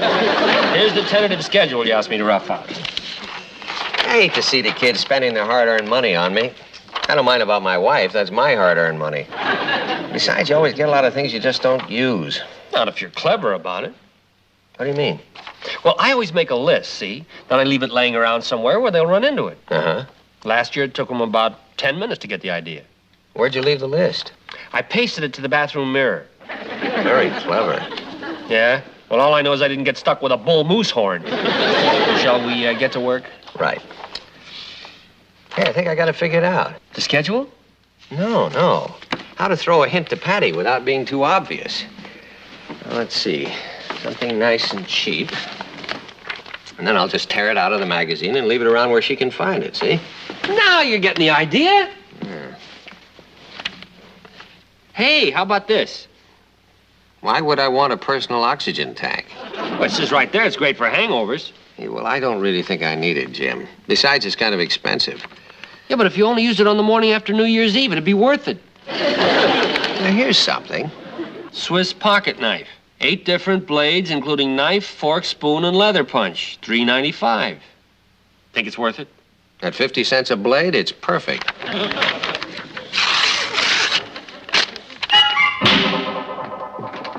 Oh, boy, Ross, are you gonna get it?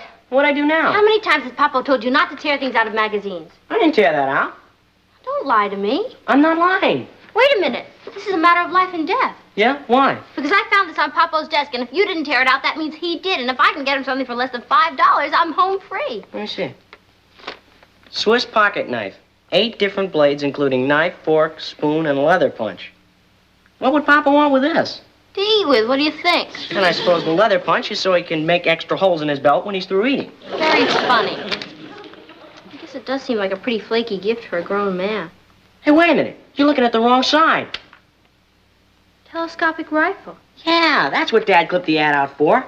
For the discriminating sportsman. Oh, boy, what a birthday gift that'd make. Yeah. Handcarved stock of French walnut. Oh, groovy. Engraved trigger guard. Dreamy. $99. Oh, boy. And 50 cents. You really think that Swiss knife is so bad? $99.50? Oh, boy. That's exactly what I said to Ross, right, Ross? Yeah.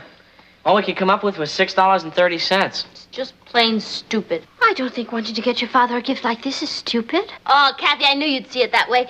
Kathy, $10. Yeah. $83.20 to go. Go! Thanks, Kat. It's a marvelous gift, but even if we did pool our money... I know what you're going to say. $99.50 is an outlandish amount of money to pay for Papa's gift. No, it isn't, but I... Oh, then you agree it would be a great gift. Well, of course it would. Oh, Mom, but... I knew you'd see it our way. Now, just a minute. $99.50 is a lot of money. I know, but Ross and I have it all figured out. You want to tell her? I yield to the champ. Okay. We figured if you'd let us have an advance on our allowance for a few months, we could make it with no trouble at all. Oh, I'm afraid not, dear. I won't have you skipping lunches to make up for it. Mom, we don't mind starving for a thing like that, do we, Ross? That Swiss knife is getting to look better and better. Mom, answer me one question. How much money were you going to spend on Papa's gift? Oh, I was going to get him some shirts for about $25. $58.20 to go. Mom, could you stretch the 25 a little? A little, yes, but what you're asking for could result in a severe strain. Please, Mom, I'm only asking you to think about it. Honey, I will think about it. Oh, Mom, that's great. I see the kitchen cabinet's in session. Hi, honey. Hi, dear. I'd like to make a motion for an early dinner. Jim is coming over around 8 to run over the feature lineup. Are you sure that's the way Soupy sales got started? Want me to help you hang up your hat and coat? Oh, boy. When that blabbermouth wants to help, watch out.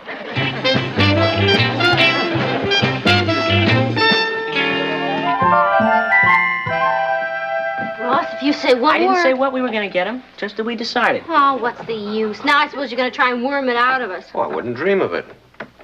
Don't you want a little hint? Absolutely not. Well, I'll tell you this. When you open that package, you'll really flip. I will? Yeah, and when you use it, you'll get a real charge. Ross. What did I say? He just means you'll get a bang out of it. Patty.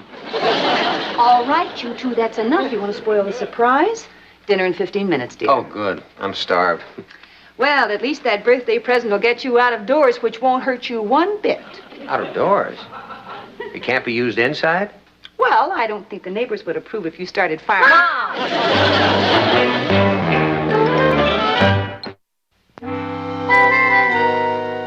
Neighbors wouldn't approve. I just don't understand. I thought I laid out that schedule pretty clearly. Oh, no. I mean about the birthday present. The neighbors wouldn't approve. Now, what does that mean? Are you sure they saw the ad for the Swiss knife? Yeah, I'm positive. I left it in here in the den. I found it out there in the living room. The neighbors wouldn't approve. Look, old buddy, do you know that this is the second night we've spent on this layout? Oh, I'm sorry, Tim. Where were we? Oh, we're trying to figure out what to do with an article on college football. Can't be used indoors. What? Nothing.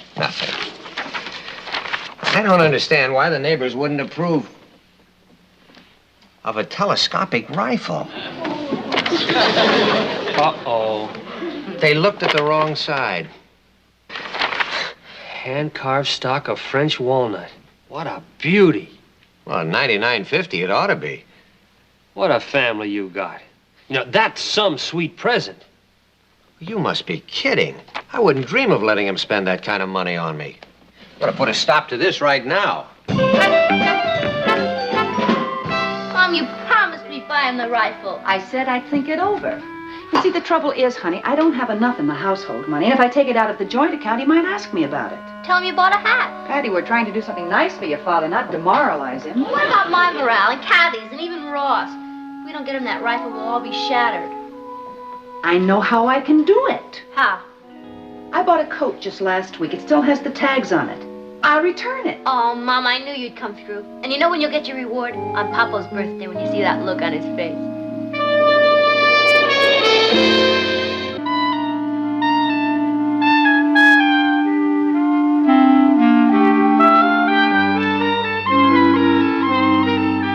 Jim, I've got to let him buy me that rifle. Well, I'm glad you changed your mind, because it's a beauty. No, that isn't it. It's just that they build up such a head of enthusiasm about it that, well, I can't put a damper on it. Do you know what Natalie is going to do? She is giving back a coat that she bought in order to finance my present. No kidding. Well, summer's coming on, so she really... Jim, I can't let her do it. Okay. Look, this piece on Mars is going to leave us a little short. So what we need is a nice 500-word filler. I've got it. The filler? No, how to solve the present problem. I'll just give the money to Nat and the kids. It's that simple. All right, now, let's see. Say, how about an editorial cartoon for filler? You can't do it. Well, don't you think the boss will care for it? I don't think Natalie and the kids would care for it. Natalie and the kids don't even read the feature section. I'm talking about handing them the money. It'd be insulting. Jim, I'm not going to just hand them the money. Give me credit for a little tact. Yeah, well, how are you going to do it? Well, I'll think of something. Well, let's get back to this now. We don't have all night. Now, listen, here's a cartoon by Fletcher that's very, very good. In fact, I've been thinking of running his stuff daily. Hey, that's a great idea. We've always got this problem of filler, and this would be the perfect solution. It's like finding money on the street. Would Fletcher be interested? See, you just gave me an idea. About how to get Fletcher interested? Jim, can't you keep your mind on one thing for more than a minute? I'm talking about giving the money to Natalie and the kids without their knowing about it. Oh. Out of the mouths of babes.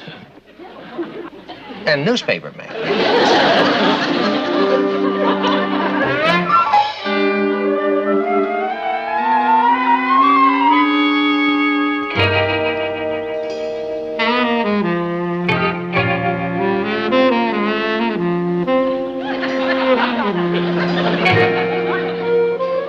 Nat? Oh, Natalie? She's not home, Papa. Can I do something for you? Yeah, come on out here, honey, just for a minute. Yeah, Papa? We ought to have the gardener trim that juniper. Don't you think it looks a little raggedy? Yeah. Yeah, I'll have Mom tell him about it. Patty, what's new? You mean since we talked 5 minutes ago? Oh. Say, listen, why don't we take a little walk, huh? Okay, where? Over to the park? No, right here. In the backyard? Sure.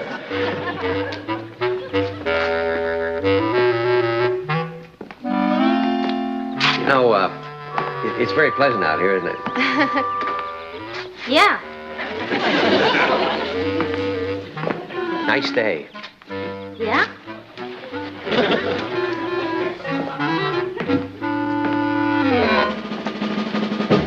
I love a good walk, don't you? Yeah.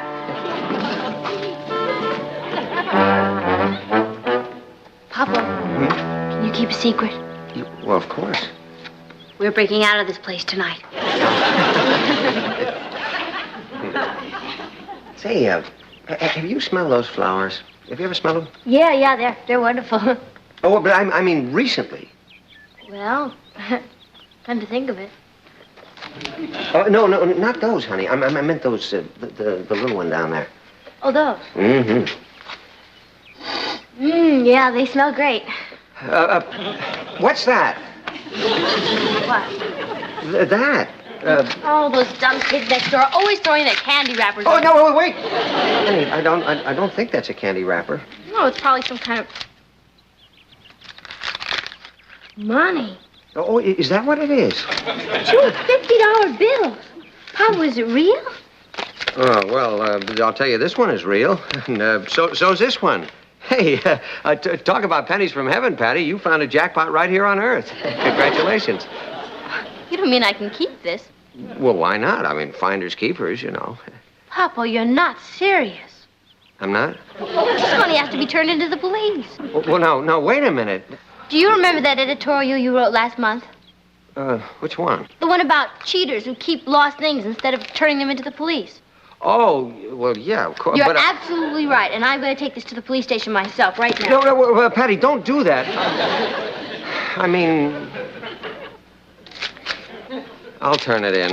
No, Papa, you're too busy. No, honey. I have to go over to the precinct anyway. I may write another editorial. About cheaters? No, about innocent victims. Yeah.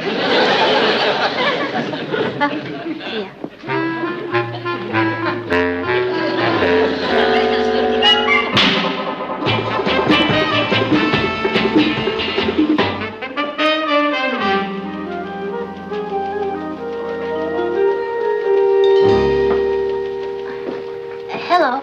I was wondering how long you hold on to lost things before you give them back to the finder.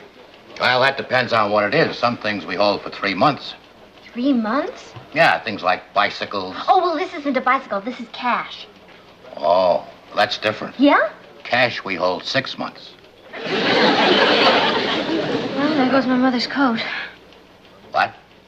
Well, you see, we were hoping we could use the money to buy my father a birthday gift, but we can't wait 6 months.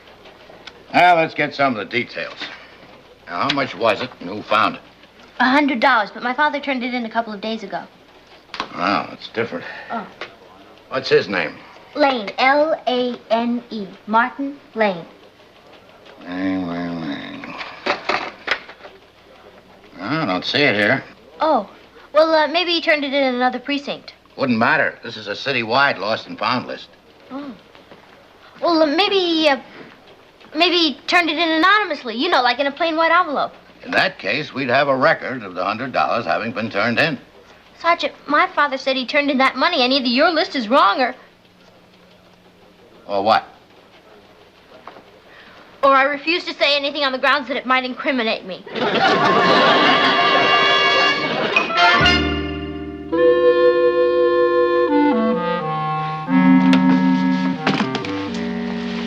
Oh, hi, hon. Say, where's Patty? Oh, she went downtown. What are you doing home? Well, Are you returning that? Yes, it's just not my color. I thought you were wild about blue. That was last year. Well, I like you in blue. Honey, my mind's made up. Well, you're not going to take it back today. Well, I'm going to play bridge, and the store's right on the way. Nat, say, listen, do you remember that money that Patty found a couple of days ago? Yeah? Well, I just got it back from the police department.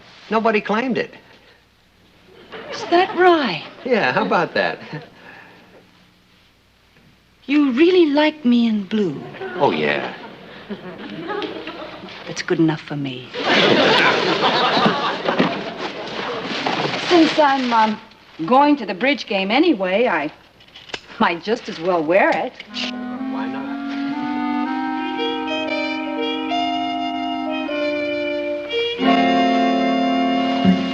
How does it look? For last season's color, not bad.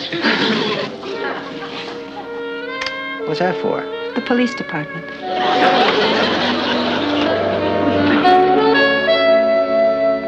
Oh, Mom, am I glad you're home. What are you doing with that coat on? I'll tell you about it later, dear. I've got to go now. Mom, you gotta put the tags back on or they'll never take it back if you wear it. I got wonderful news for you, honey. Nobody claimed that money you found. It's yours. Mine. Yep, I just came from the precinct. Oh, Patty, aren't you happy about getting the money back? Happy isn't the word for it, Papa. I'm overwhelmed.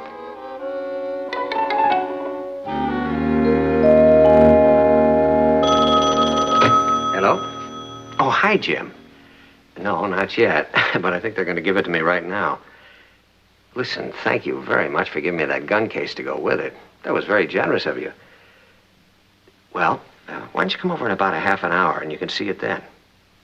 Right. Okay. Goodbye. Papa, Yeah? before you go back inside, I have something for you. Here. Oh?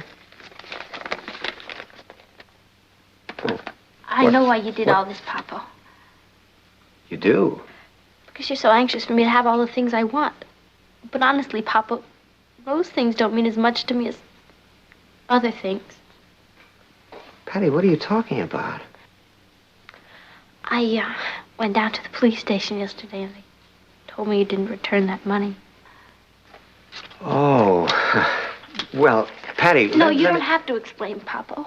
I'm sure you had a very good reason for doing what you did. Now, Patty, I have to tell you... No, Papa. This isn't much, but it's from me to you. Patty. Now, Patty, this is one time when a father insists on the right to explain.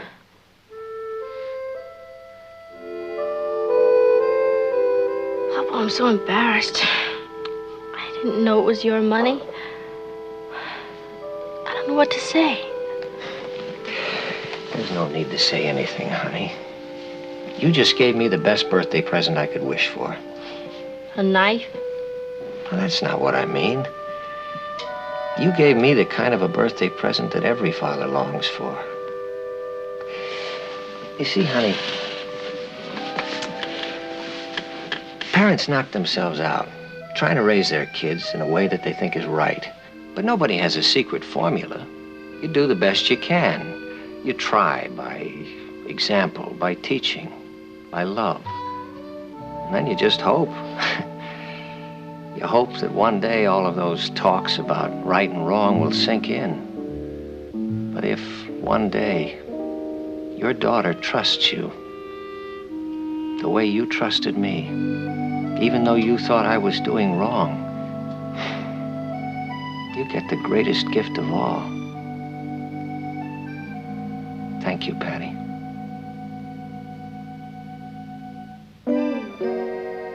Happy birthday, Papa.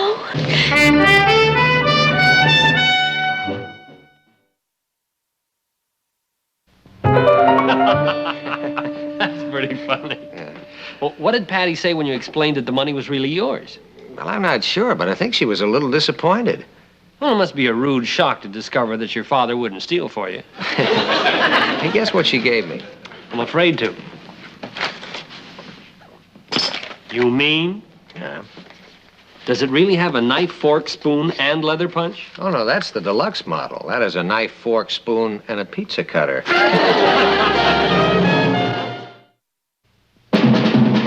Here's Kathy, who's lived most everywhere, from Zanzibar to to Berkeley Square. The Patties only seen the sights a girl can see from Brooklyn Heights. What a crazy pair, but they're cousins, identical cousins, and you'll find they laugh alike, they walk alike, at times they even talk alike.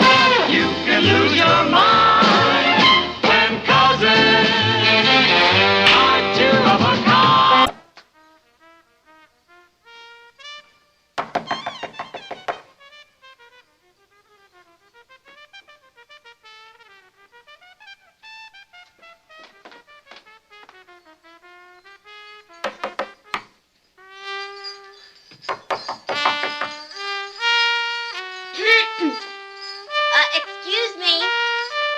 Excuse me, sir.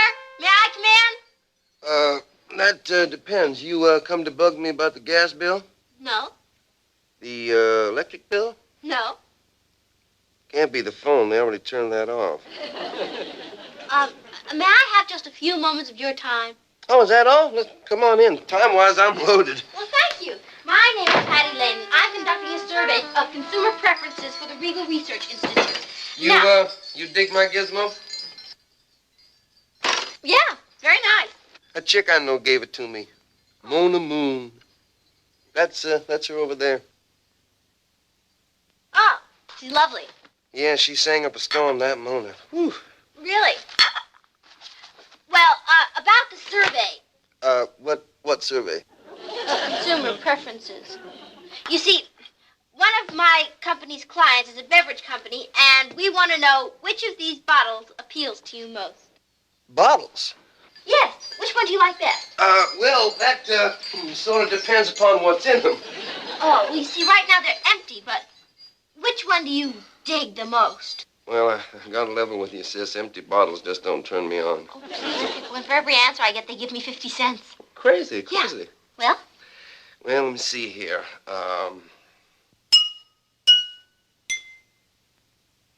That's a winner.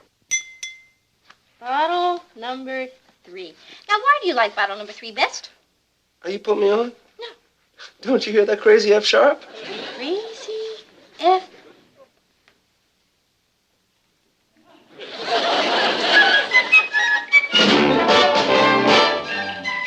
Meet Kathy, who lived most everywhere, from Zanzibar to Berkeley Square. The Patties only seen the sights a girl can see from Brooklyn Heights. What a crazy pair, but they're cousins, identical cousins all the way. One pair of matching bookends, different as night and day.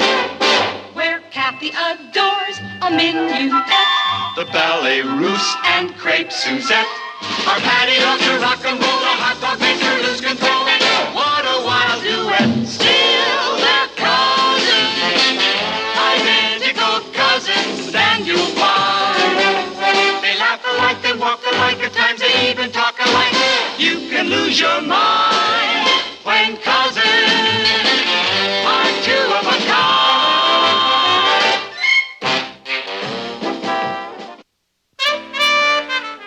You mean this combo of yours, Garrison's Gases. GGG for short. Also stands for Go Gate Go. It's quite a gimmick, isn't it? With Yeah. 3 G's. Cute.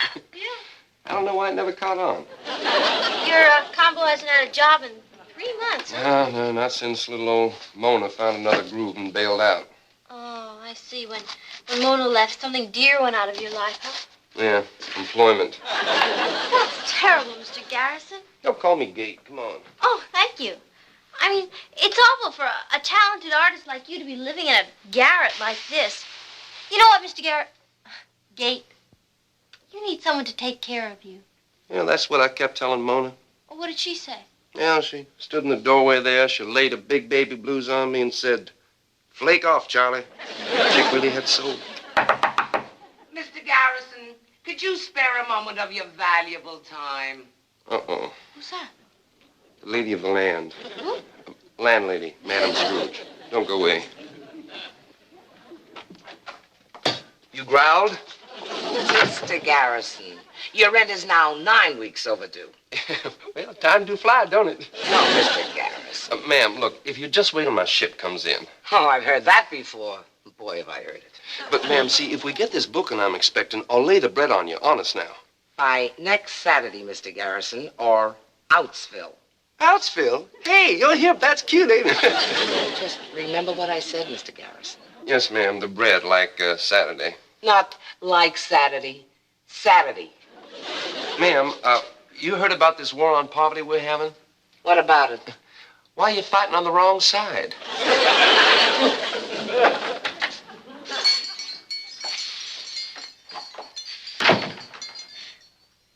Everything all right? Oh, don't fuss your head, kitty cat. I just got to latch onto some bread. You don't have any bread? Man, I don't even remember what it looks like. It's terrible. Look, Kate, we only just met, but I like you very much. Well, turnabout is a way to play. I think you're something else too, Buttercup. Thank you. And tonight you're coming home to my house for some good home cooking. Hey, that's like Twisty. Yeah, I'll call my mother. She'll be thrilled. She will. Yeah, you're an artist. And you won't always be living in this garret. Yeah, that's what my landlady said. Kate, someday you're going to make it, and I mean big. You'll be famous and rich and the idol of millions. I hear you talking. And years from now, when they make a story about you in Hollywood, the life of Kate Garrison, I wonder who's going to get to play me.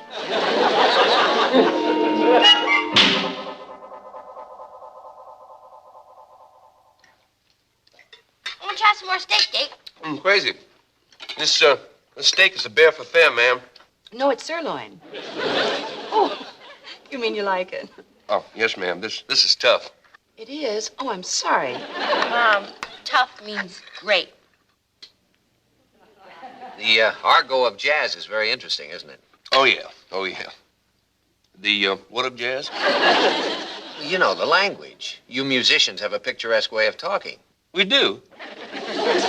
You know, I studied trumpet for a little while, Mr. Garrison. Oh, no kidding. Yeah, but I had to give it up. Oh, yeah, you had trouble with your lip, huh? No, with the ears. Ours. He's something else, man. He's wild. Where's your group playing these days, Mr. Garrison? Right now we're at the Shade Nowhere. That's a fascinating name for a club.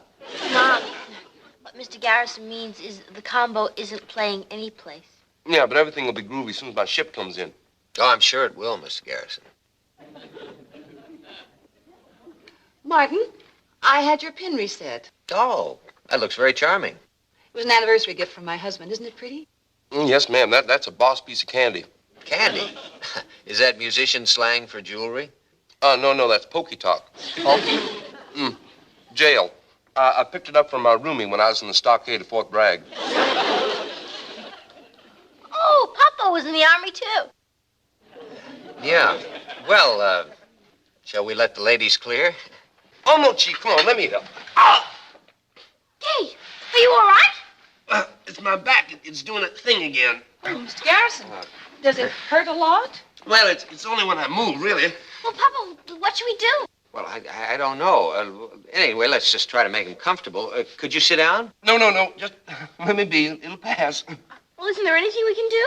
Well, if you got some wheels, maybe you could drive me home. Oh, of course. Papa, we can't let him go home to that terrible place. Not now, not in his condition. Can't he stay here? Here? Well, of course he can. We'll put you in the guest room, Mr. Garrison. I'm sure you'll feel much better tomorrow. I tell you, that back is really giving me some noise. Come on, Ross, let's get him up to the guest room. Easy. Gee, how long do these attacks usually go on? Oh, last time I couldn't move for like 2 weeks.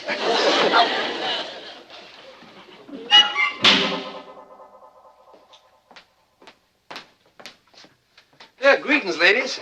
Good morning, Mr. Garrison. How's your back? Oh, well, it's not bad, but they ain't whistling Dixie either. May I fix you some breakfast? Oh, no, thanks. Buttercup already dug me up some.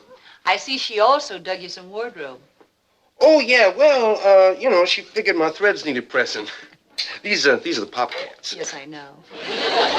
Oh, look, the thingamahoo in your fiddly dee is loose there. Oh, my goodness.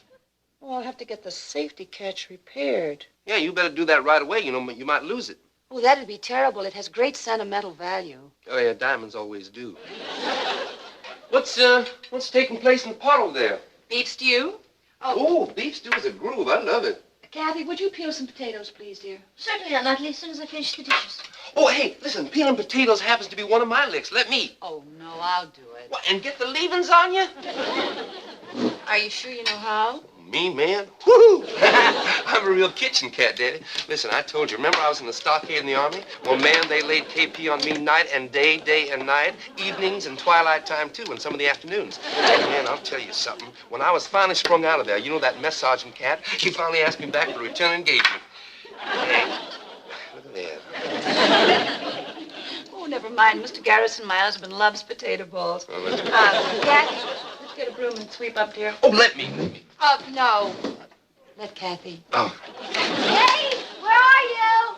Oh, excuse me, ladies. I'm being paged.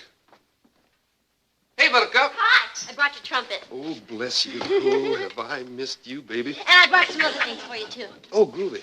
Listen, is it okay if I turn it around and wail into it once, huh? Sure. Good object. Well, Buttercup, you never know when you're going to round the corner and bump into a square. Can I help you tune up? Yeah, give me an A, would you?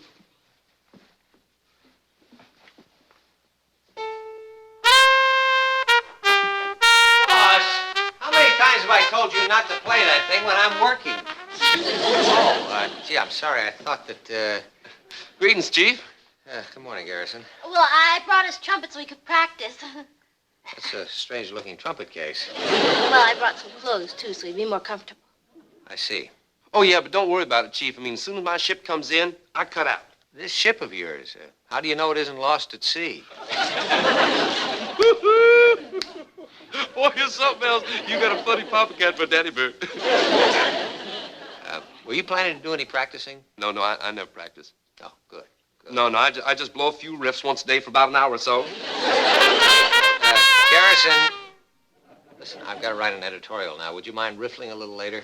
Oh, no strain, Chief. Listen, I'll just join the silent service. I'll noodle on the mouthpiece if it's okay, sort of keep the lip in shape. Yeah, fine.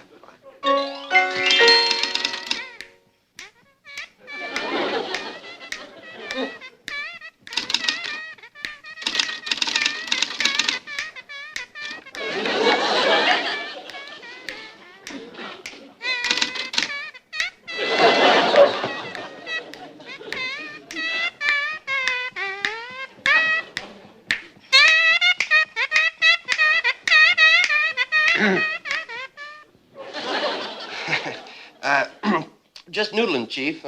Does it bug you? Well, ordinarily it wouldn't, but I'm trying to concentrate. Take 10, Charlie. Papa, we asked to practice to keep up his lip. Why don't you have him blow up a few balloons? The papa cat is a funny cat. Man, he cracks me up. He's so filthy.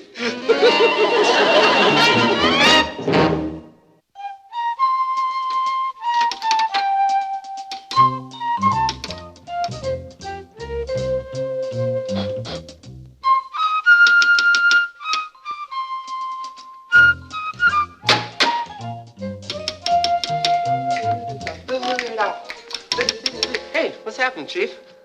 Oh, well, I can't seem to get this thing working. Oh, here, let me. Come on. You know how to fix a typewriter? Oh, you heard of Know How? I wrote the book, How to Know How. Oh, Daddy. I'll take a crack at this thing, fix her up for you.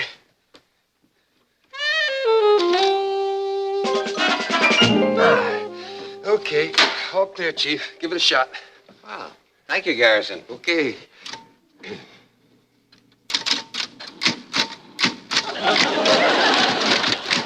Hey, that's groovy. Yeah.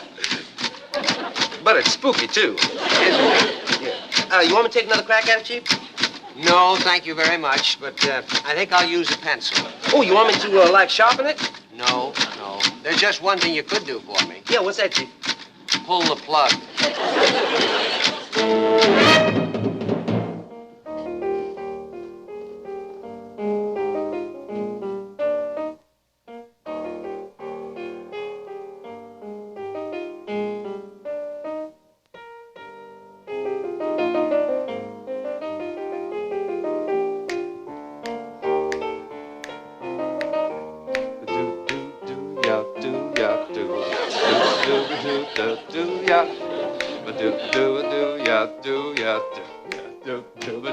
ya do ya.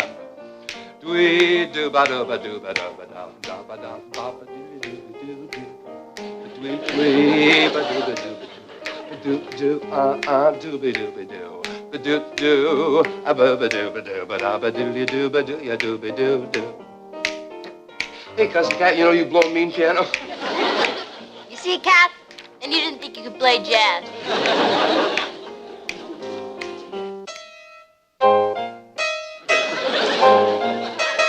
You got one that don't want to mix, huh? Dear, we'll have to have the piano tuner again. Piano tuner when I'm here? You can fix a piano? Man, does President Johnson know how to barbecue a steak? Really, Mr. Garrison, it'll be fine. Don't bother. Oh, no bother. Come on, this is my bag, Buttercup. Let me just dig right in here. Uh-huh. I see the problem. That's the beauty right there. Okay. Listen, sis, you can do me a favor. Why don't you fetch me a hammer, pliers, a little roll of black tape, and a big can of beer, huh? A big can of beer?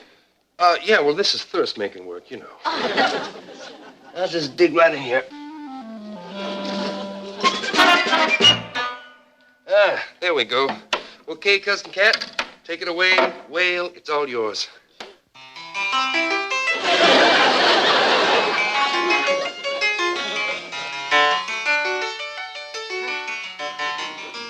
Hey, listen to that. That's something else, ain't it?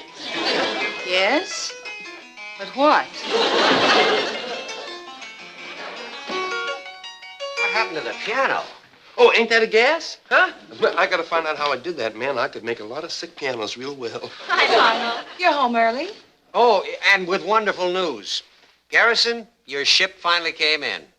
It did? Yep. Starting tomorrow night, Garrison's Gassers are playing what I believe is known as a gig at the Hotel Dorton. Oh, Papa, that's great. Wonderful. Congratulations. Yeah. Hey, man, that's too much. Where's the Hotel Dorton? Over there on the east side. It's one of those places where the older society crowd comes to dance. You know, foxtrots, waltzes.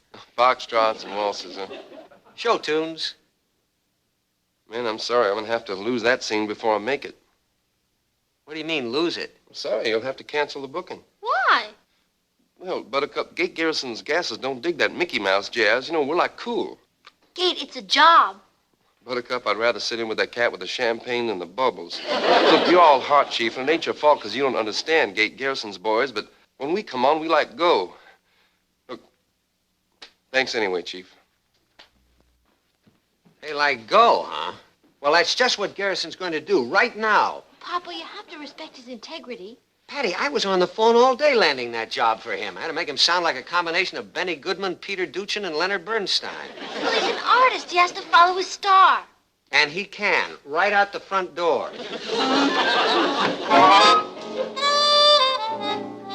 Garrison, I'd like a word with you. Oh, yeah, go ahead, Chief. I'm just getting ready to split. Gate, you're not leaving. Oh, yeah, Buttercup, I gotta move on.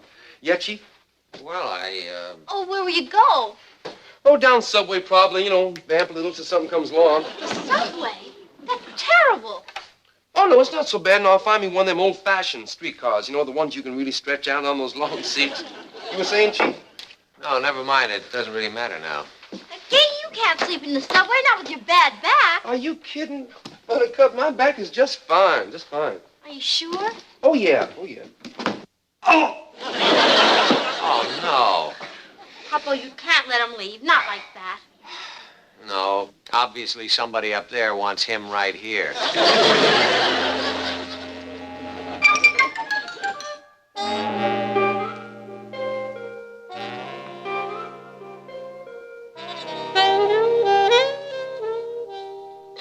Dinner'll be ready in a minute, folks.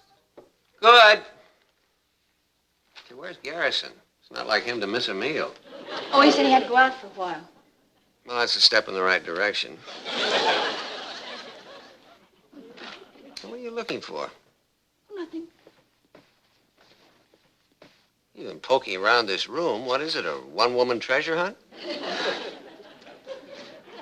Martin, I didn't want to upset you, but I've lost my diamond pin. Oh, no. I've ransacked the house. I can't find it any place. Well, now, just a minute. Hey, kids, would you come in here a minute? Oh, it must be around here somewhere, man. What is it? Listen, has either one of you seen your mother's diamond pin? No. I seem to have misplaced it. Oh, Mom, that's terrible. I was sure I had it in my jewel case. Gee, maybe a thief snuck in and heisted it. No, that's impossible. There's always somebody around the house, especially since we acquired Garrison as a permanent boarder. Hey, cats! Look me over. Gate! You got a new suit. Yeah, and new threads, new everything, just like I promised, Buttercup. My ship came in. Well, what happened? Well, I'll tell you all about it. Don't go away. Isn't that great? He found a job. Yeah, or something. What do you mean, Martin? Well, I'm not sure, but you gotta admit, prosperity came around the corner awfully fast. Papa. Surely you're not suggesting that Gate Well, took... now, he's not a pillar of the community, you know, and, he did say he spent some time in an army jail. So? Yeah. He seemed almost proud of it. Dad, Gate wouldn't steal. Okay, he's a little unusual, but... Well, I hope that's all he is, son, but, I think I better have a little talk with him. Wait, Papa? Aren't you being a little unfair? Well, in what way, honey? Just because Gate got some money, you're jumping to a wild conclusion. Patty, I said I was just going to talk to him. Well, isn't that just as good as accusing him? Don't you see how hurt he'll be? Now, Patty, don't worry. I'll be very, very diplomatic. Believe me. Papa, you can't. I know Gate didn't take that pin. What makes you so sure? I guess I better tell you. Tell us what, Patty? I took the pin. Patty, what are you talking about? Well, I wanted to wear it to the dance last night, and while Richard and I were Watusiing, it disappeared. Honey, why didn't you tell us? Well, I kept hoping it would turn up, and I was afraid to say anything. Patty, I don't understand. I mean, you know, no matter what you do, you can always tell us about it. Well, folks, this time I'm leaving, and it's for real. But before I go, I want to let you know from the leader on down that you've been a grand group. Gate, can I get in touch with you any place? Well, no, Buttercup. I'm not going to be any way you can reach me.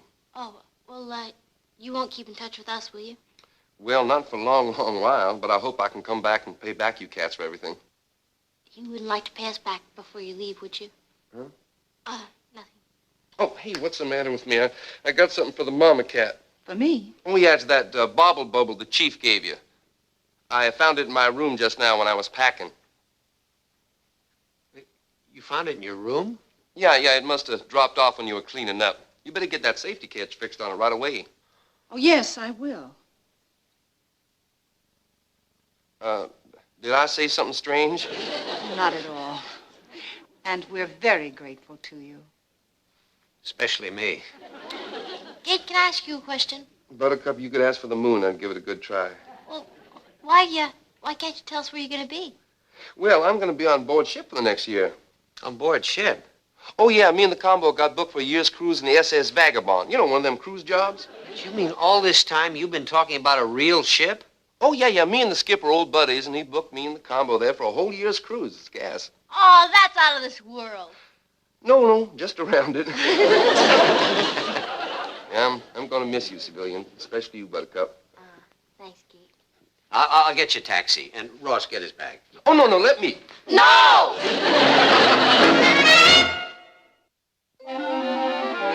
Well, you folks have really been a groove. It's been our pleasure, Gate, really.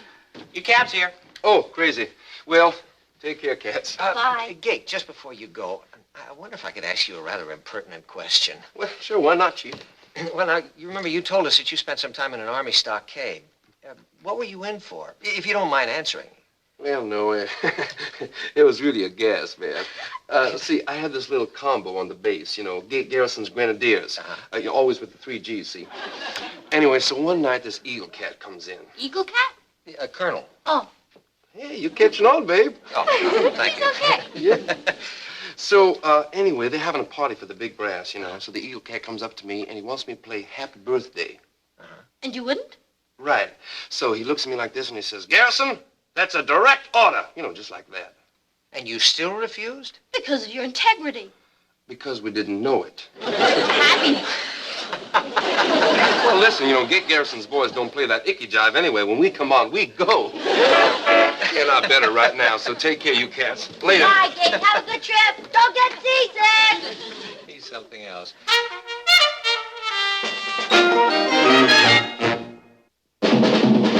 Here's Kathy, who's lived most everywhere, from Zanzibar to Berkeley Square. The Patties only seen the sights a girl can see from Brooklyn Heights. What a crazy pair! But they're cousins, identical cousins, and you'll find they laugh alike, they walk alike, at times they even talk alike. You can lose your mind when cousins are two of a kind. What about the governor?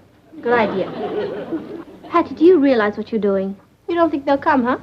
Well, you're wrong. When you've got the greatest speaker in the whole wide world, everyone will come to hear him. Hi, I'm home. That's Papa. Wait till I tell him the news.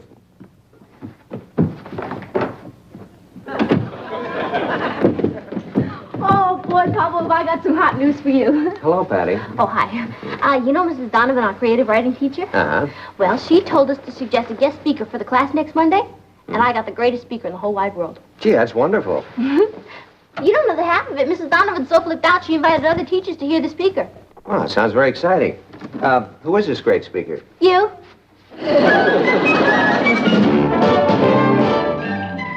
Meet Kathy, who lived most everywhere, from Zanzibar to Berkeley Square.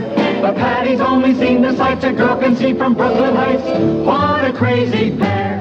But they're cousins, identical cousins all the way. One pair of matching bookends, different as night and day. Where Kathy adores a minuet. The ballet russe and crepe Suzette. Our Patty loves to rock and roll, a hot dog makes her lose control. What a wild duet! Still they're cousins, identical cousins, and you'll find they laugh alike, they walk alike, at times they even talk alike. You can lose your mind when cousins are two of a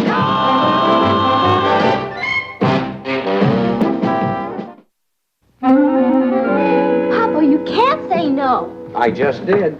But you didn't. You already committed. You're committed. I'm not. Well, either way, the point is you've got to make a speech in front of that class. Patty, you had no right to tell Mrs. Donovan I was going to be there without asking me first. So I got carried away. Papa, I thought you'd jump at it. It's an opportunity to talk to the future writers of America. Yeah, but I have a newspaper to put out. I just can't get away on Monday morning. Papa, when was the last time I asked you for a favor? This morning. Boy, if I can't bring in my own father, I'll be the laughingstock of the whole school. You love to make speeches. That's right, and I'm going to make one right now. Patty, in the future, when you want something from someone, have the courtesy to ask them first. You can't go around making commitments for other people. Now, that's something you're going to have to get over. Is that clear? Can I ask you one question? Yeah, what is it? Why won't you make a speech in front of the class? Patty! The wheels are in motion. It's like a juggernaut that can't be stopped. Well, just be sure it doesn't run over you. Where's your mother? In the kitchen. Any luck? Oh, yeah. Lots of it. All bad. He wouldn't do it. Oh, he'll do it. He just doesn't know it yet. I think you'd better get another speaker. Have I ever missed yet? She didn't even ask me, Natalie. Now, how could Patty be so irresponsible? I suppose she was sure you'd accept. Huh? Martin, you're going to spoil your dinner. Well, one little olive? Ah, she's going to have to tell Mrs. Donovan she spoke too soon. Good, you do like to make speeches, Martin.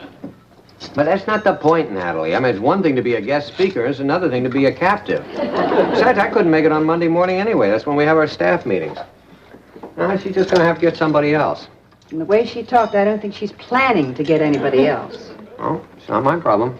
I hope not. Martin. Oh, one little radish?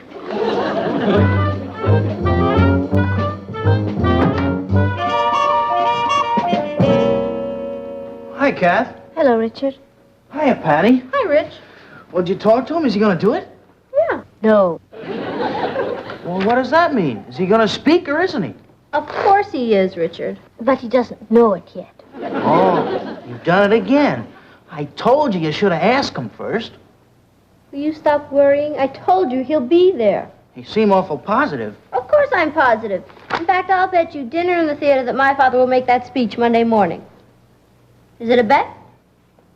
Would you mind if I got a drink of water before I made my decision? No. Thanks. Welcome. Hi. Hello, Richard. Oh, Richard. Mr. Lane, are you going to speak at Patty's class on Monday? No, Richard, I'm not. Are you sure? I'm positive. Thanks a lot. Bye.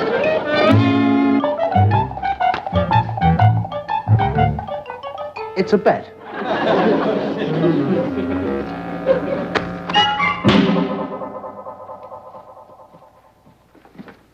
Busy, darling? Oh, no. I was just finishing up an editorial. Sit down. I just had a long talk with Patty while she helped me with the dishes. Patty who? This thing on Monday is really very important to her. Oh, it's more important than you know, Nat. Do you realize what week this is? No, National Character Building Week. I never heard of it. I just made it up. Listen, Nat. Patty has to learn sooner or later that she cannot use people. Now, I'd probably be willing to speak at her school, but I'm not going to let her force me into a position where I have to speak there. You won't change your mind? Well, I sure won't. All right, I'll just have to tell her that I did the best I could. Do you mean that she sent you in here to talk to me? Oh, Martin, she seems so desperate and, I don't know, helpless. Patty's about as helpless as a Sherman tank. She said it was like a juggernaut that couldn't be stopped. Well, I'm sure it's not that serious, Nat. She probably doesn't even know what a juggernaut is. Come to think of it, I'm not sure I do. No, it was from Hindu mythology. It was a monstrous wagon with a religious idol on the top of it. And they used to roll it down the street, and fanatics would throw themselves under the wheels. They get carried away by their emotions, you know. Patty knows what a juggernaut is.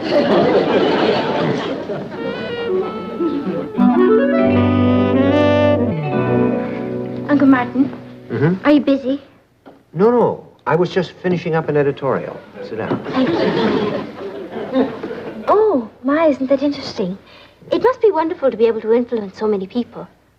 Well, I'm not sure I'm influencing anybody. I just express my opinion. You know, the greatest place to mold opinions is in the school, where the minds are at a formative stage. No. No what? No, I'm not going to speak at Brooklyn Heights High on Monday morning. Now, Kathy, you got a lot of common sense. How could you let Patty use you that way? Use me? Well, sure. She sent you in here to plead her cause. Well, she didn't exactly send me. Well, she doesn't exactly send me either. Look, you tell her that you took the message to Garcia and he said no. Martin, are you certain you won't change your mind? Yeah, I'm positive. Then I'm worried. Why? Because Patty's not going to change her mind either. You busy, Dad? No, I was just finishing up an editorial. Sit down. Over here. I'd like to talk to you about Patty's birthday.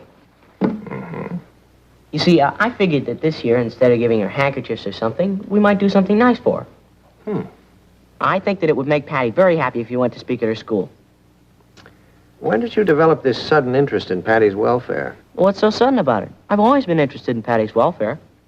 It's just that I've been too busy up to now to do anything about it. Oh. Yes, sir. In my book, Patty's okay. So won't you please do it? It'd mean a lot to her. And to me.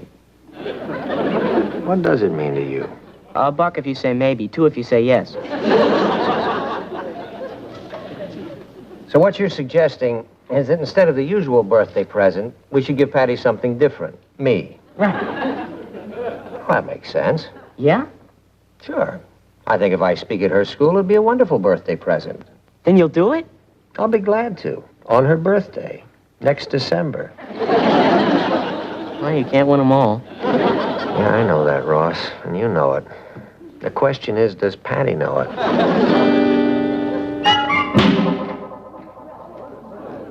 Ross, here.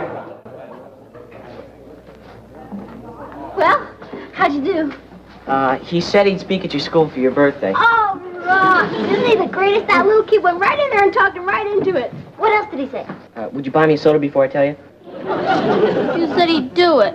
Yeah, but you'll have to wait till December. Well, fellas, what'll it be? I'll have a chocolate sundae. And I'll have another peanut butter and jelly sandwich with a chocolate soda. And don't forget the onions. A chocolate soda with onions? Don't be silly. They're for the peanut butter and jelly. Excuse me a minute. Well, Patty? If you say I told you so. I wasn't going to say that, but now that you mention it, I told you so. Oh, boy, there's Mrs. Donovan. Hello, Kathy. Hello, Mrs. Donovan. Hello, Mrs. Donovan. Oh, don't get up. Don't get up. This is my cousin Ross. Ross, this is Mrs. Donovan, Patty's creative writing teacher. Oh, that, Mrs. Donovan. Did you lose something, Patty? No. Hi there, Mrs. Donovan. I can't tell you how I'm looking forward to hearing your father on Monday. We're all looking forward to it, aren't we, Patty? You must be pretty excited about it. Oh, yes. Her father is, too. Yeah, as a matter of fact, he hasn't been this excited about anything in years. Well, you tell your father how much we're looking forward to hearing him speak. I will. You know, I sure hope he doesn't get called away to the Far East this weekend. Well, is there a possibility of that? Oh, well, you never know with the newspaper editor. They have to go where the news is. And the situation's pretty flaky down there, you know. Well, if he's in the Far East, we'll understand. But if he's here, we'll expect him at school on Monday.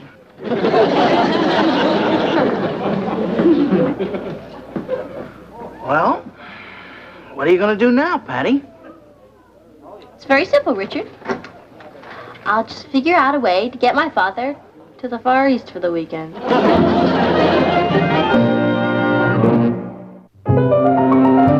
The important thing to remember about writing is that the creative faculty is there for all of us to use.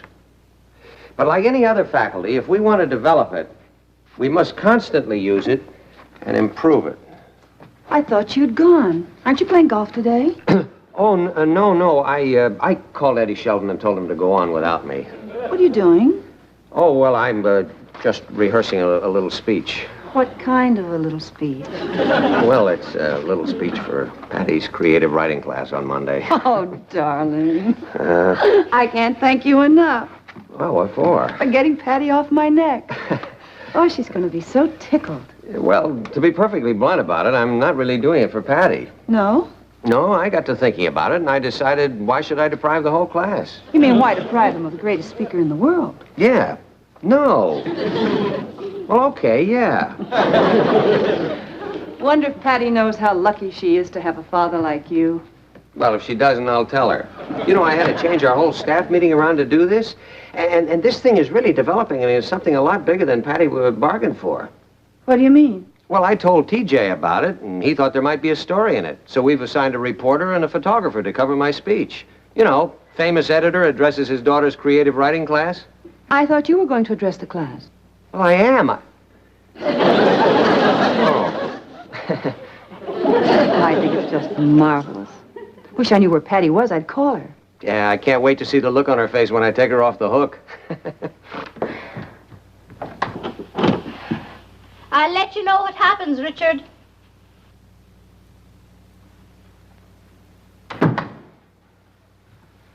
Patty, are you sure you know what you're doing? Of course I do. It's one of my finer moments. When I tell Papa that I've invited a rival editor to come and talk to my class, he'll beg me to let him come. But you haven't invited anyone else. That doesn't make any difference. You just don't know anything about psychology. Watch me fix it. Papa! I'll let you break the news to her. Oh, hi, Mom. Can I talk to you a minute? Is it about that speech on Monday? Yeah, how'd you guess? Well, because I'd like to talk to you about that speech, too. Papa, before you start, I want you to know that I've been thinking it over and I realized I was wrong. Well, so long as you realize what you did. So I asked someone else to make the speech for me. You what? What do you mean you invited someone else? Just what I said. You know Mr. Connolly of the Evening Express? He said he'd be delighted to do it. Isn't that the end? The living end. You mean it doesn't grab you? You mean that you asked the editor of that scandal sheet to address your class? Oh, it's not such a bad paper, Papa. And I understand Mr. Connolly's a great speaker. Patty, how could you do this? I thought I was the greatest speaker in the whole wide world. You are, Papa. But Mr. Connolly's going to be there. See ya. See that little girl who just walked out of here? Do you know what she's done to me? She has made me the laughingstock of the whole newspaper business. Oh, Martin, now, it's not that bad. It isn't. Do you know what I have to do now? I have to get on the phone and tell TJ that my daughter has rejected me in favor of the editor of the Evening Express. Nat, how could she do that to me? Martin, why don't you explain it to her? Explain it? Oh, you mean beg her to let me speak there? Well, I wouldn't speak there now if my whole life depended on it. She did invite you first, you know. I mean, there's really no reason to be upset. Who's upset? And I'll tell you another thing. That Connolly has been spoiling for a fight for a long time. He probably put Patty up to this, turning my own daughter against me. Okay, if it's war he wants, that's what he's going to get. War. What are you going to do? I'm going to rewrite Monday's editorial. You know, the Evening Express has been opposed to bond issues for schools for a long time. Well, I'm going to ask them on the front page of the Chronicle how they have the nerve to send their editor down there to speak to a group of high school students. Wait a minute, I have a better idea. I'm going to send a reporter down to cover his speech. And then I'm going to print that speech right on the front page opposite the editorial he wrote attacking the bond issue. I'll nail him to the mast. Darling, calm down. I am calm, Natalie. I'm calm. Does this work? Like a charm. Oh, Kathy, man, it's so easy to handle when you got the key. Are you sure you didn't force the lock? Of course I'm sure. In 3 minutes, there will be a knock on that door, and Papa will come in, and he'll say, Patty, I've been thinking it over, and, well, you were right. I should have accepted your invitation to speak for the class, and, well, if it's not too late, maybe you could call Connolly and tell him you've made other arrangements. I'm more powerful than I thought. Man! Patty, Yes, Papa? I have been thinking about your invitation to Connolly. Yeah? Yeah, and I would like to tell you something. Go ahead. I think it's the best thing you could have done. You do? Yeah, and in fact, you can tell him for me that the Chronicle is going to send a reporter down there to cover his speech, and I would like to hear what he has to say about that. Papa, look, maybe I made a mistake. Maybe you'd reconsider about speaking at the school. Why can't we sit down and talk it over, Oh, well, we can sit down, but there's nothing to talk about. Everything I have to say from now on, I will say on the front page of the Chronicle. The Chronicle? Yeah, I have just declared war on the Evening Express. Well, what you going to do now, Patty? What's left? I just started World War III.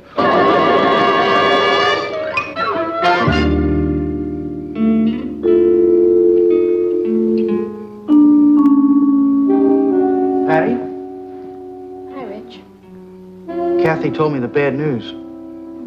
I've done it again. No, you haven't. This time you've outdone yourself. You've got 2 speakers who aren't going to speak, and you started a newspaper war. You know, that's what I like about you, Rich. Whenever things look blackest, you're always there with a word of doom. I just want you to face facts. I can't. Why not? If I did, I'd kill myself. You never even asked Connolly to speak, did you? I may be a lot of things, but I'm not a traitor. I wouldn't go to that scandal sheet if you paid me. Did you know they've been against every bond issue for new schools? The only person I wanted to speak there was my father. Have you ever heard him speak, Richard?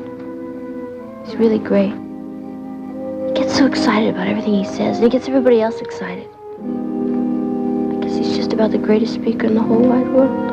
Except Monday morning. Except Monday morning. Don't worry about those tickets, Rich. I'll get them, and you decide where you'd like to have dinner. Oh, don't worry about that. You can forget our bet. I'm worried about you. The president of the school board is going to be there Monday morning. Your father is sending a reporter, and you haven't got a speaker. Think anybody will notice? You could go to Mrs. Donovan and explain. On Saturday? Well, what about the... I tried. She's not listed in the phone book. Well, there's one other solution. Oh, I thought of that. But I'm a coward. Tell your father the truth. Kathy thought of that. I can't. Well, why not? Richard, the reason Papa was not going to school in the first place is because he thought I tried to force him into it. Don't you see, if I go to him now and tell him what I've done, he'll think I'm using even more pressure to get him to do it. I can't. It's my own private little disaster. Well, if it's any help to you, I'm on your side, Patty. Sure, it helps, Rich.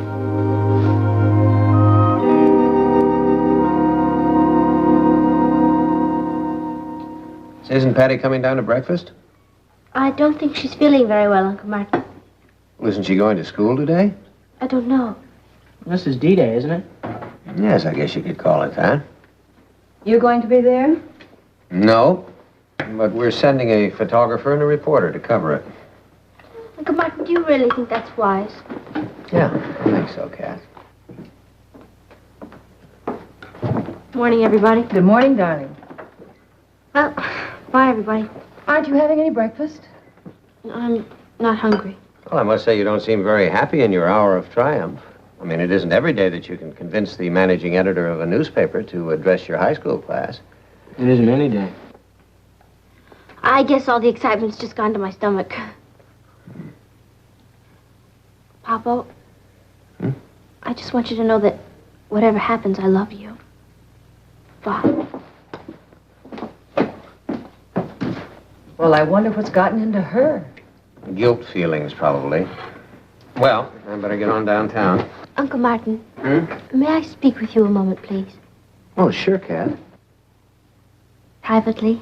Oh, well, why don't we go in the living room? Ross, you can help me clear. Haven't you ever heard of the child labor laws, Mom? Besides, I won't eavesdrop. Ross. Good morning, students. Well, this is a red-letter day for the class. And on behalf of the entire class, I'd like to thank Patty Lane for arranging to have her father address us. Now, this is Mr. Dratler, the president of the Board of Education. And, of course, you all know Mr. Lewis, our principal. Oh, and Mr. Lane's speech is being covered by the New York Daily Chronicle. Now, before her father speaks, I imagine Patty has a few things she'd like to say to us. Patty?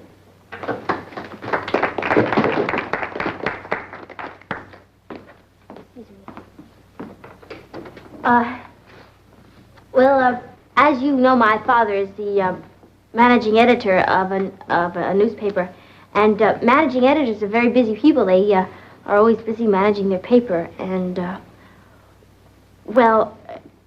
one person shouldn't really commit another person to do something unless she checks with him. So I'm here to apologize to you because... Because I'm late. I'm sorry about that, but as my daughter said, a newspaper editor is pretty busy editing his newspaper. Papa. That's all right, honey. You just sit down and relax and listen to the greatest speaker in the whole wide world. Thank you. Thank you very much. Sing with you.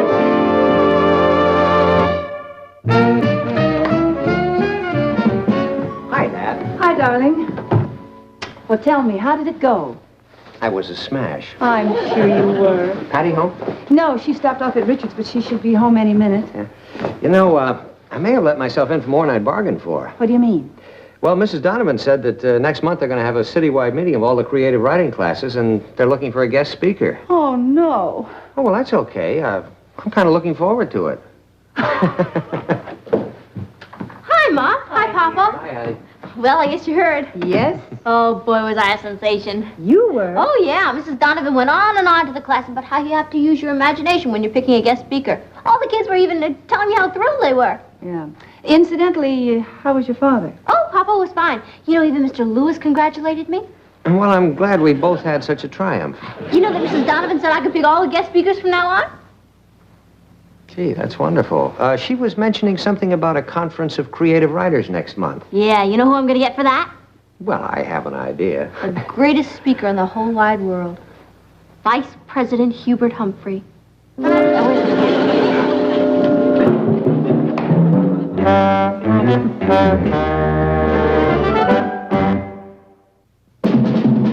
What a crazy pair, but they're cousins, identical cousins, and you'll find they laugh alike, they walk alike, at times they even talk alike. You can lose your mind when cousins are two of a kind.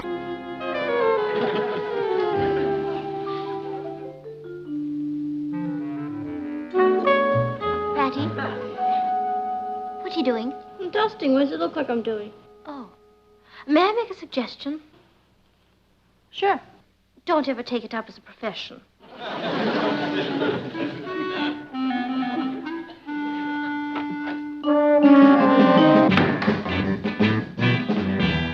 Patty, have we got any steak in the house?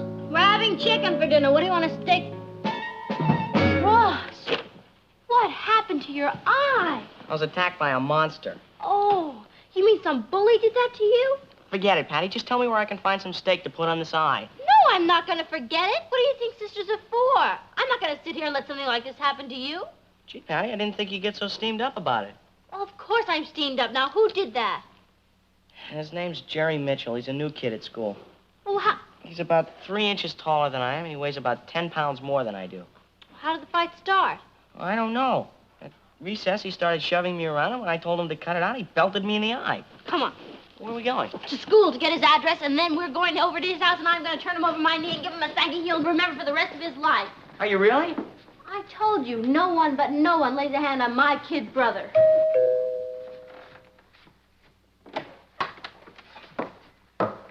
Hello, I'm Alan Mitchell. You are? I'm Patty Lane. Well, it seems that my little brother Jerry got in a fight with your brother today, and I came by to apologize. We just moved into the neighborhood, and I'm afraid that's a bad way to get started. Oh, boy. Well, if it's any consolation to you, my brother has a black eye, too. You gave his brother a black eye? You ought to be ashamed of yourself. What? Come in, won't you, Mr. Mitchell? Alan. Alan.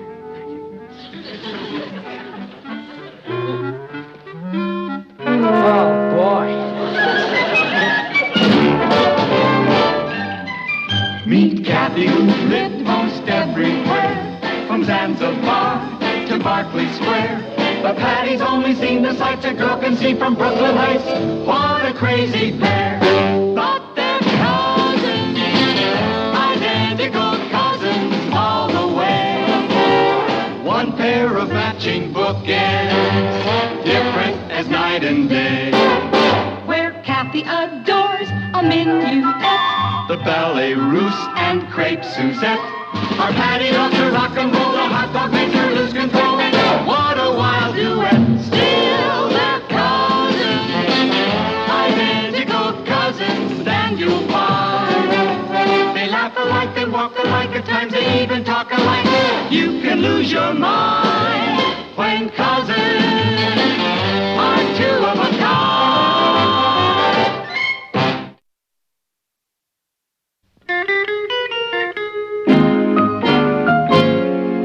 As a matter of fact, we were just on our way over to your house. Oh? What for? Well, to apologize. Apologize? That's right. As I was saying to Ross, one just doesn't go around getting into fights with new neighbors, does one? I didn't get into a fight with him. He got into a fight with me. Ross, why don't you go find yourself a steak, I'm terribly sorry about this. Ross must learn to control his temper. No, I'm not so sure it was Ross's fault. I have a feeling that Jerry likes to fight. Well, don't you worry. I have a feeling they're going to be very good friends. Well, I hope so. I believe in being neighborly, Alan. Where are you from? Oregon. Oh. Yeah, we just moved here last week. You planning to stay for a while? Yes, My dad just bought a sports car agency here in town. A sports car agency? I love sports cars. Do you? Well, so do I. I have 3 of them. You have 3 sports cars? Yeah, I raced them. I'll bet you win a lot. I have a few trophies. Hey, maybe you'd like to go for a ride sometime. I'd love to. All right, I'll give you a call. Okay. I've really got to go now and get dressed for a date. Yeah, I better be getting dressed too. Dinner in the theater, you know. It gets to be such a bore doing the same thing every night. Well, I'll tell you, I'll have Jerry apologize to Ross. Oh, don't you do any such thing. I'll have Ross apologize to Jerry. I mean, after all, your brother's new in the neighborhood. And we wouldn't want anyone in your family to get the wrong impression of anyone in our family. Yeah, well, I'll see you. Bye-bye. Bye. See ya.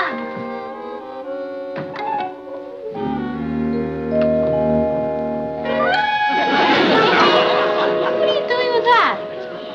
We didn't have any steak in the house. Besides, it's none of your business. You're not a member of my family anymore. Oh, come on, Ross. I did it for your own good. You're a Benedict Arnold. Do you want to be known as the town bully? No, and I don't want to be known as the town punching bag either. You're not going to be. You and Jerry Mitchell are going to be very good friends. Why?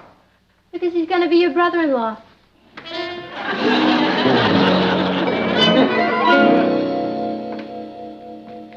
Oh, Kathy, would you pour some milk, please?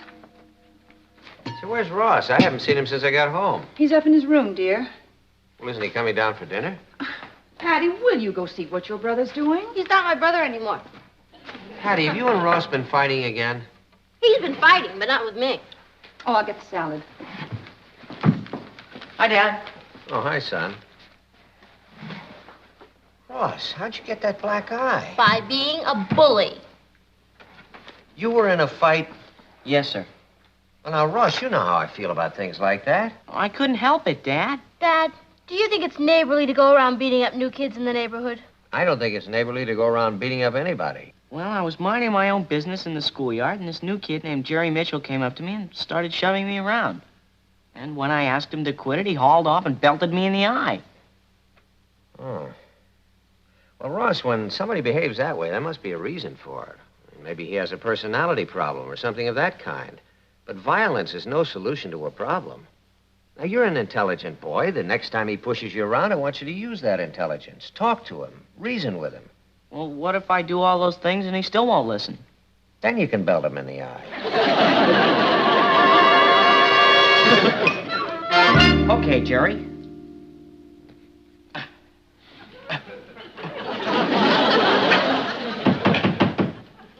Who is it? It's Patty.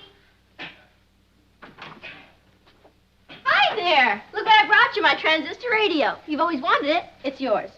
What's the catch? Who said anything about a catch? If a sister can't be nice to her own brother, who can she be nice to? Jerry Mitchell's brother. Well, it can't hurt you to be nice to Jerry. Now, I want you to invite him to dinner tomorrow night. Okay, but he won't come. Why not? Because tomorrow morning I'm going to punch him in the nose. You better not. I thought you were on my side. I'm on the side of peaceful coexistence. Now, tomorrow morning I want you to go up to Jerry and shake his hand and tell him you're very sorry. Go up to him, shake his hand, and tell him I'm very sorry. That's right. Then I'll punch him in the nose. Oh, Ross, this is your last warning. I don't want to hear of you fighting with Jerry. Oh, I'll try and keep it quiet. Try to befriend somebody. Sisters.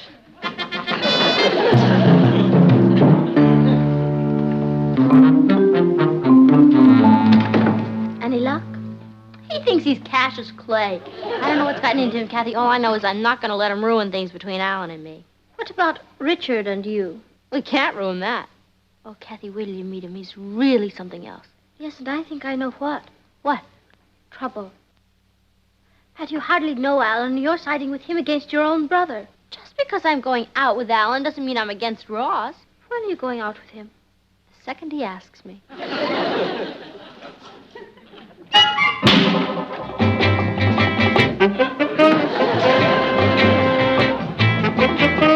Hi, Kath. Ross, what happened? Nothing. Jerry Mitchell again, hmm? At recess, he started shoving me around again.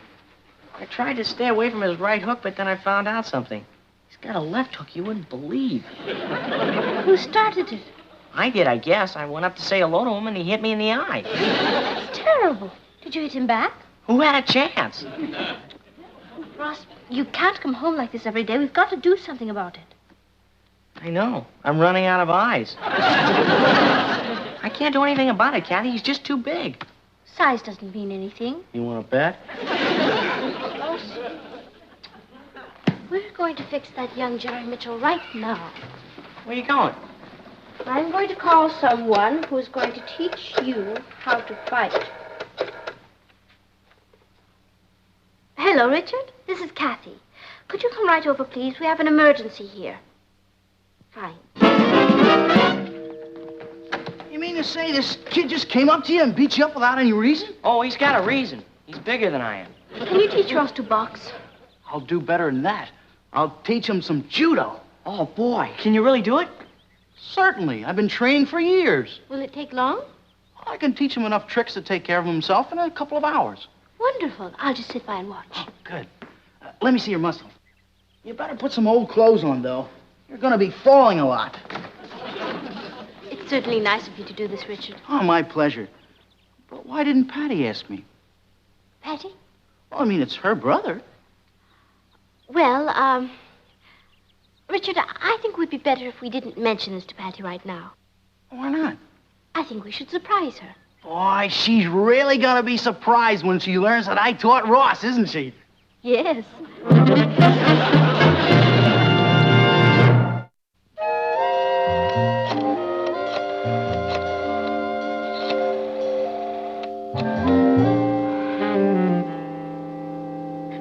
Hello, Alan? This is Patty. Patty? Lane, Ross's older sister. Oh, yeah, sure. Hi. Hi. Listen, how's your little brother? Well, he's fine. Oh, good. I was worried about him. Look, the reason I called is, well, I wanted to be sure you told him not to worry about Ross bothering him anymore. Oh, yeah. Don't worry about Jerry. Oh, good, because I wouldn't want him to get the wrong impression of our family. Well, I'll mention it to him. Good. How are all your sports cars? Oh, well, they're fine. Good. Have you won any races lately? Since yesterday? No. Oh. Well, you know, I was thinking about it. I mean, after you mentioned it yesterday. It must be wild driving around in a car like that with all that power throbbing inside of it. Yeah. I mean, it must give you a great sense of, a power, huh? Yes, it's really quite a kick. Yeah. Well, did I tell you I'd never ridden in a sports car? Yeah, I think you did. If you'll excuse me, I've got to go now. Oh, you're gonna go driving in your car? No, I'm going down to Miller's garage and working my carburetor. You mean you fix cars? Oh, it's marvelous to be able to work with your hands. Well, thank you for calling. Oh, that's all right. I was just sitting here thinking, and I thought... Well, I thought I'd like to go out for a breath of fresh air. And then I thought, no, first I better call and see how your little brother is. You say he's okay, huh? Yes, he's fine. Oh, well, that's good, because I was really worried about him. By the way, isn't my house right on the way to Miller's garage? No, Miller's garage is right around the corner from here. Oh, well, then you can practically walk there, can't you? Well, I mean, if you didn't need your car to fix it when you got there. Yes. I mean, you say your brother's really all right, huh? Yes, I'm sure he's fine. Thank you for calling now. Bye. All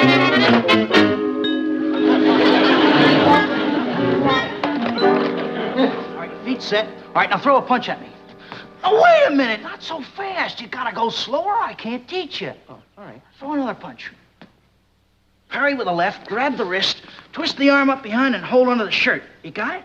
Yeah, okay. Oh, okay, you try. Go ahead. Throw a punch at. Now, come in a little closer. All right, okay. Parry, grab. Okay, Ross. Hey, I got it. Yeah, you're breaking my arm, too. Well, it didn't take long to learn that at all, did it? I can teach him enough tricks so he'll throw that Jerry Mitchell around the schoolyard like a basketball. Ross, I'm supposed to be teaching you. Oh, sorry. Just get carried away. You need more than one hold anyway. Okay, now. Come in a little closer and get your feet apart. All right. I'm going to show you the kick-back throw. You step in, grab the shoulders, and kick. Ross, do you want to learn or don't you? Hi, Kathy. Have I had any calls? Not since I've been home. You sure? Yes. I mean, you're sure Alan Mitchell didn't call me? Was he supposed to? Well, I happened to run into him at Miller's garage, and he said he might call. What were you doing at Miller's garage? Never mind. You know, Kathy, you'll never know how different a car looks from underneath. I beg your pardon. Well, I mean, they keep all kinds of secret things under there. Patty, do you mean to tell me you crawled under a car to talk to Alan Mitchell? Of course not. It was up on a rack. You know, he really looks cute in overalls with grease all over him. By the way, have you seen Ross? I don't think he's home from school yet. Oh, I just want to make sure he stops picking on poor little Jerry Mitchell.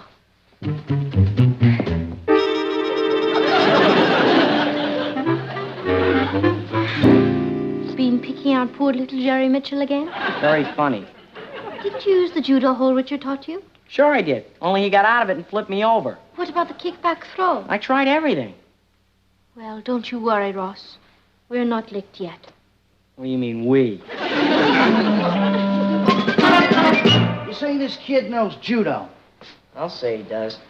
I'll bet you he doesn't know karate, and that's what I'm going to teach you. Are you sure it works? Have I ever failed you? Never mind. I promise you, tomorrow this kid's going to be running from you in terror. Get up. He is? Sure. It's the most dangerous thing there is. Notice anything special about my hand? It needs washing. It's a deadly weapon. It is? As a matter of fact, in a lot of states, a karate expert has to register his hand with the proper authorities. Now watch this. First you get the balance. Then aim. Perfect aim. A lot of concentration. Then take a deep breath. You notice the aim? Keep your eye on that.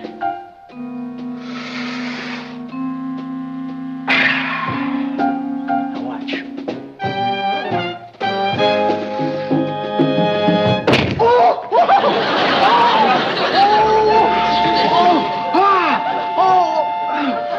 You're right. It is a deadly weapon.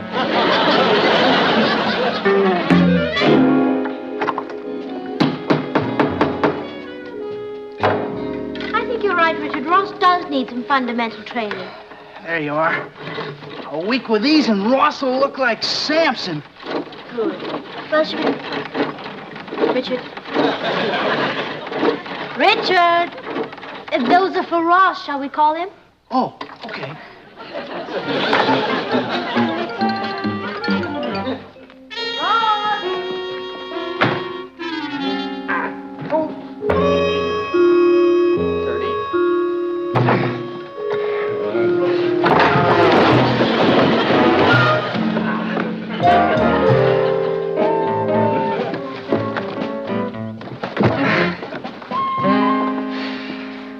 Thought I'd fix that thing.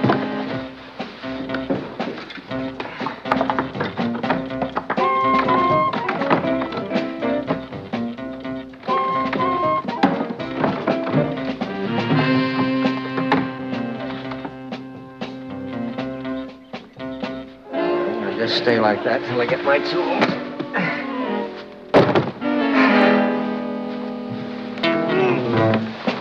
This is one of the best bodybuilders there is. Hello, Uncle Martin. Hello, Pat.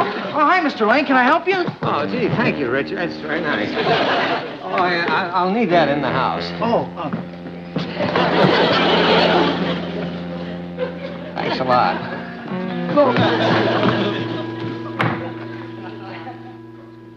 those are pretty tricky. You gotta take it easy at first. Now, wait a minute, Ross. You gotta do this right. First, we gotta make sure your thumbs are folded down right. There, like that. Okay.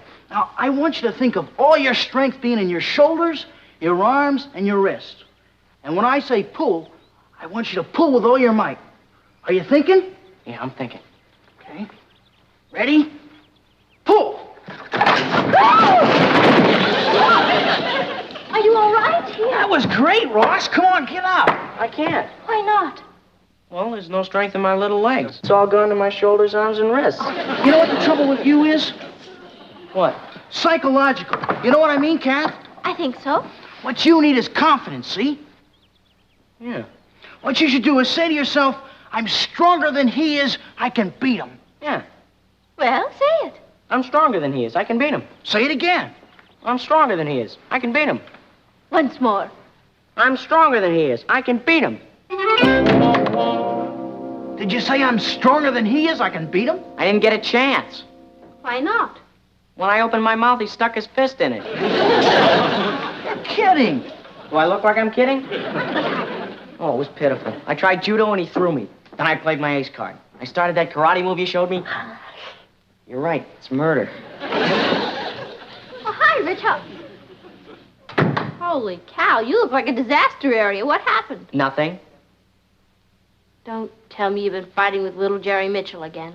Patty, you've got it all wrong. Jerry Mitchell has been beating up Ross. That's why I've been teaching Ross self-defense. Self-defense? Yeah, you know, defending himself. You've been what? Yeah, it was Kath's idea. Thanks a lot, cousin. Well, someone had to do something about Ross. Well, somebody is going to do something about Ross right now. What's the matter, Patty? I'd rather not go into it at the moment. I'll get it. Hi. Hi, Alan. May I talk to you for a minute? Sure, let's go someplace quiet. It's Jerry Mitchell's brother. Come on in, Alan. Thank you. This is my cousin Kathy, this is Alan Mitchell, and this is Richard Harrison. Hi. Alan is a brother of a friend of Ross's. A what of mine? Yes, Jerry mentioned to me that you two had another fight today. Oh, I'm sure it was just a friendly little argument. You know how those things happen. I've told Jerry 1,000,000 times not to get in any fights. Then why is he always fighting? Well, I guess it's my fault. I taught him a little boxing and some judo and karate, and it must have gone to his head. No, it went to mine. He told me that you tried to use some of that against him. You shouldn't have, you know. He's really pretty good. Good. He's an expert. And so will Ross be when I'm through teaching him. He just needs a little practice. Now, look, it's not a good idea to encourage this sort of thing. Who says so? Oh, look, why don't we all go down and have a nice soda, huh? Look, you shouldn't fool around with things you don't understand. How about a milkshake? Things I don't understand. I've been studying judo for 3 years. How, by correspondence? Sunday. Come out in the backyard and I'd be glad to give you a little demonstration. A banana split. Now, look, I wouldn't want to take advantage of you. Don't worry. You won't be. We'll be right back. What are you going to do? Teach your friend here a little lesson. Listen, my car is right outside. As soon as I get finished with him, I'll take you on that drive I promised you, okay? I gotta see this. Patty, are you just going to stand there and let this happen? Kathy, it's been happening since time began. Brave men fighting over the woman they love. Who am I to fly in the face of tradition? You mean you're not going to do anything? And embarrass both of them? You really don't know much about male psychology, do you? Oh! Let's go! What happened? He's out cold. Who is? What do you think? Richard! What happened? I thought you were an expert. How much can you learn through the mail? Well, I'm ready if you are. We can take a drive along the Merritt Parkway. Do you think I would go out with a bully like you? A bully like me? Of course, look what you've done to him. Ow! I'm sorry. Don't you worry, I'll take very good care of you, Richard. I don't understand. How could you understand? You and your big moose of a brother are too busy going around beating up the neighborhood. I will thank you, Mr. Mitchell, to leave and never darken my doorway again. I'll show you to the door. Yes. You know, I thought I understood women. Oh, I'm sure you do. You just don't understand Patty.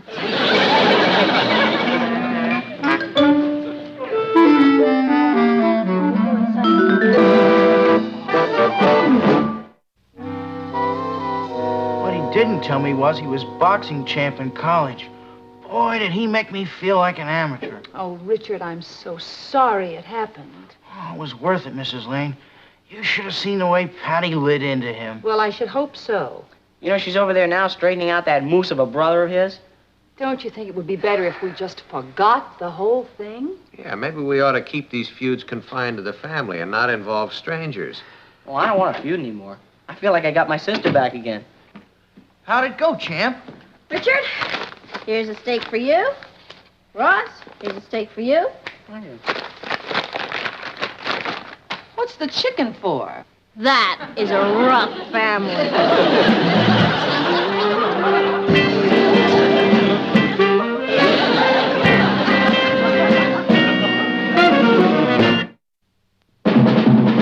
Here's Kathy, who's lived most everywhere, from Zanzibar to Berkeley Square.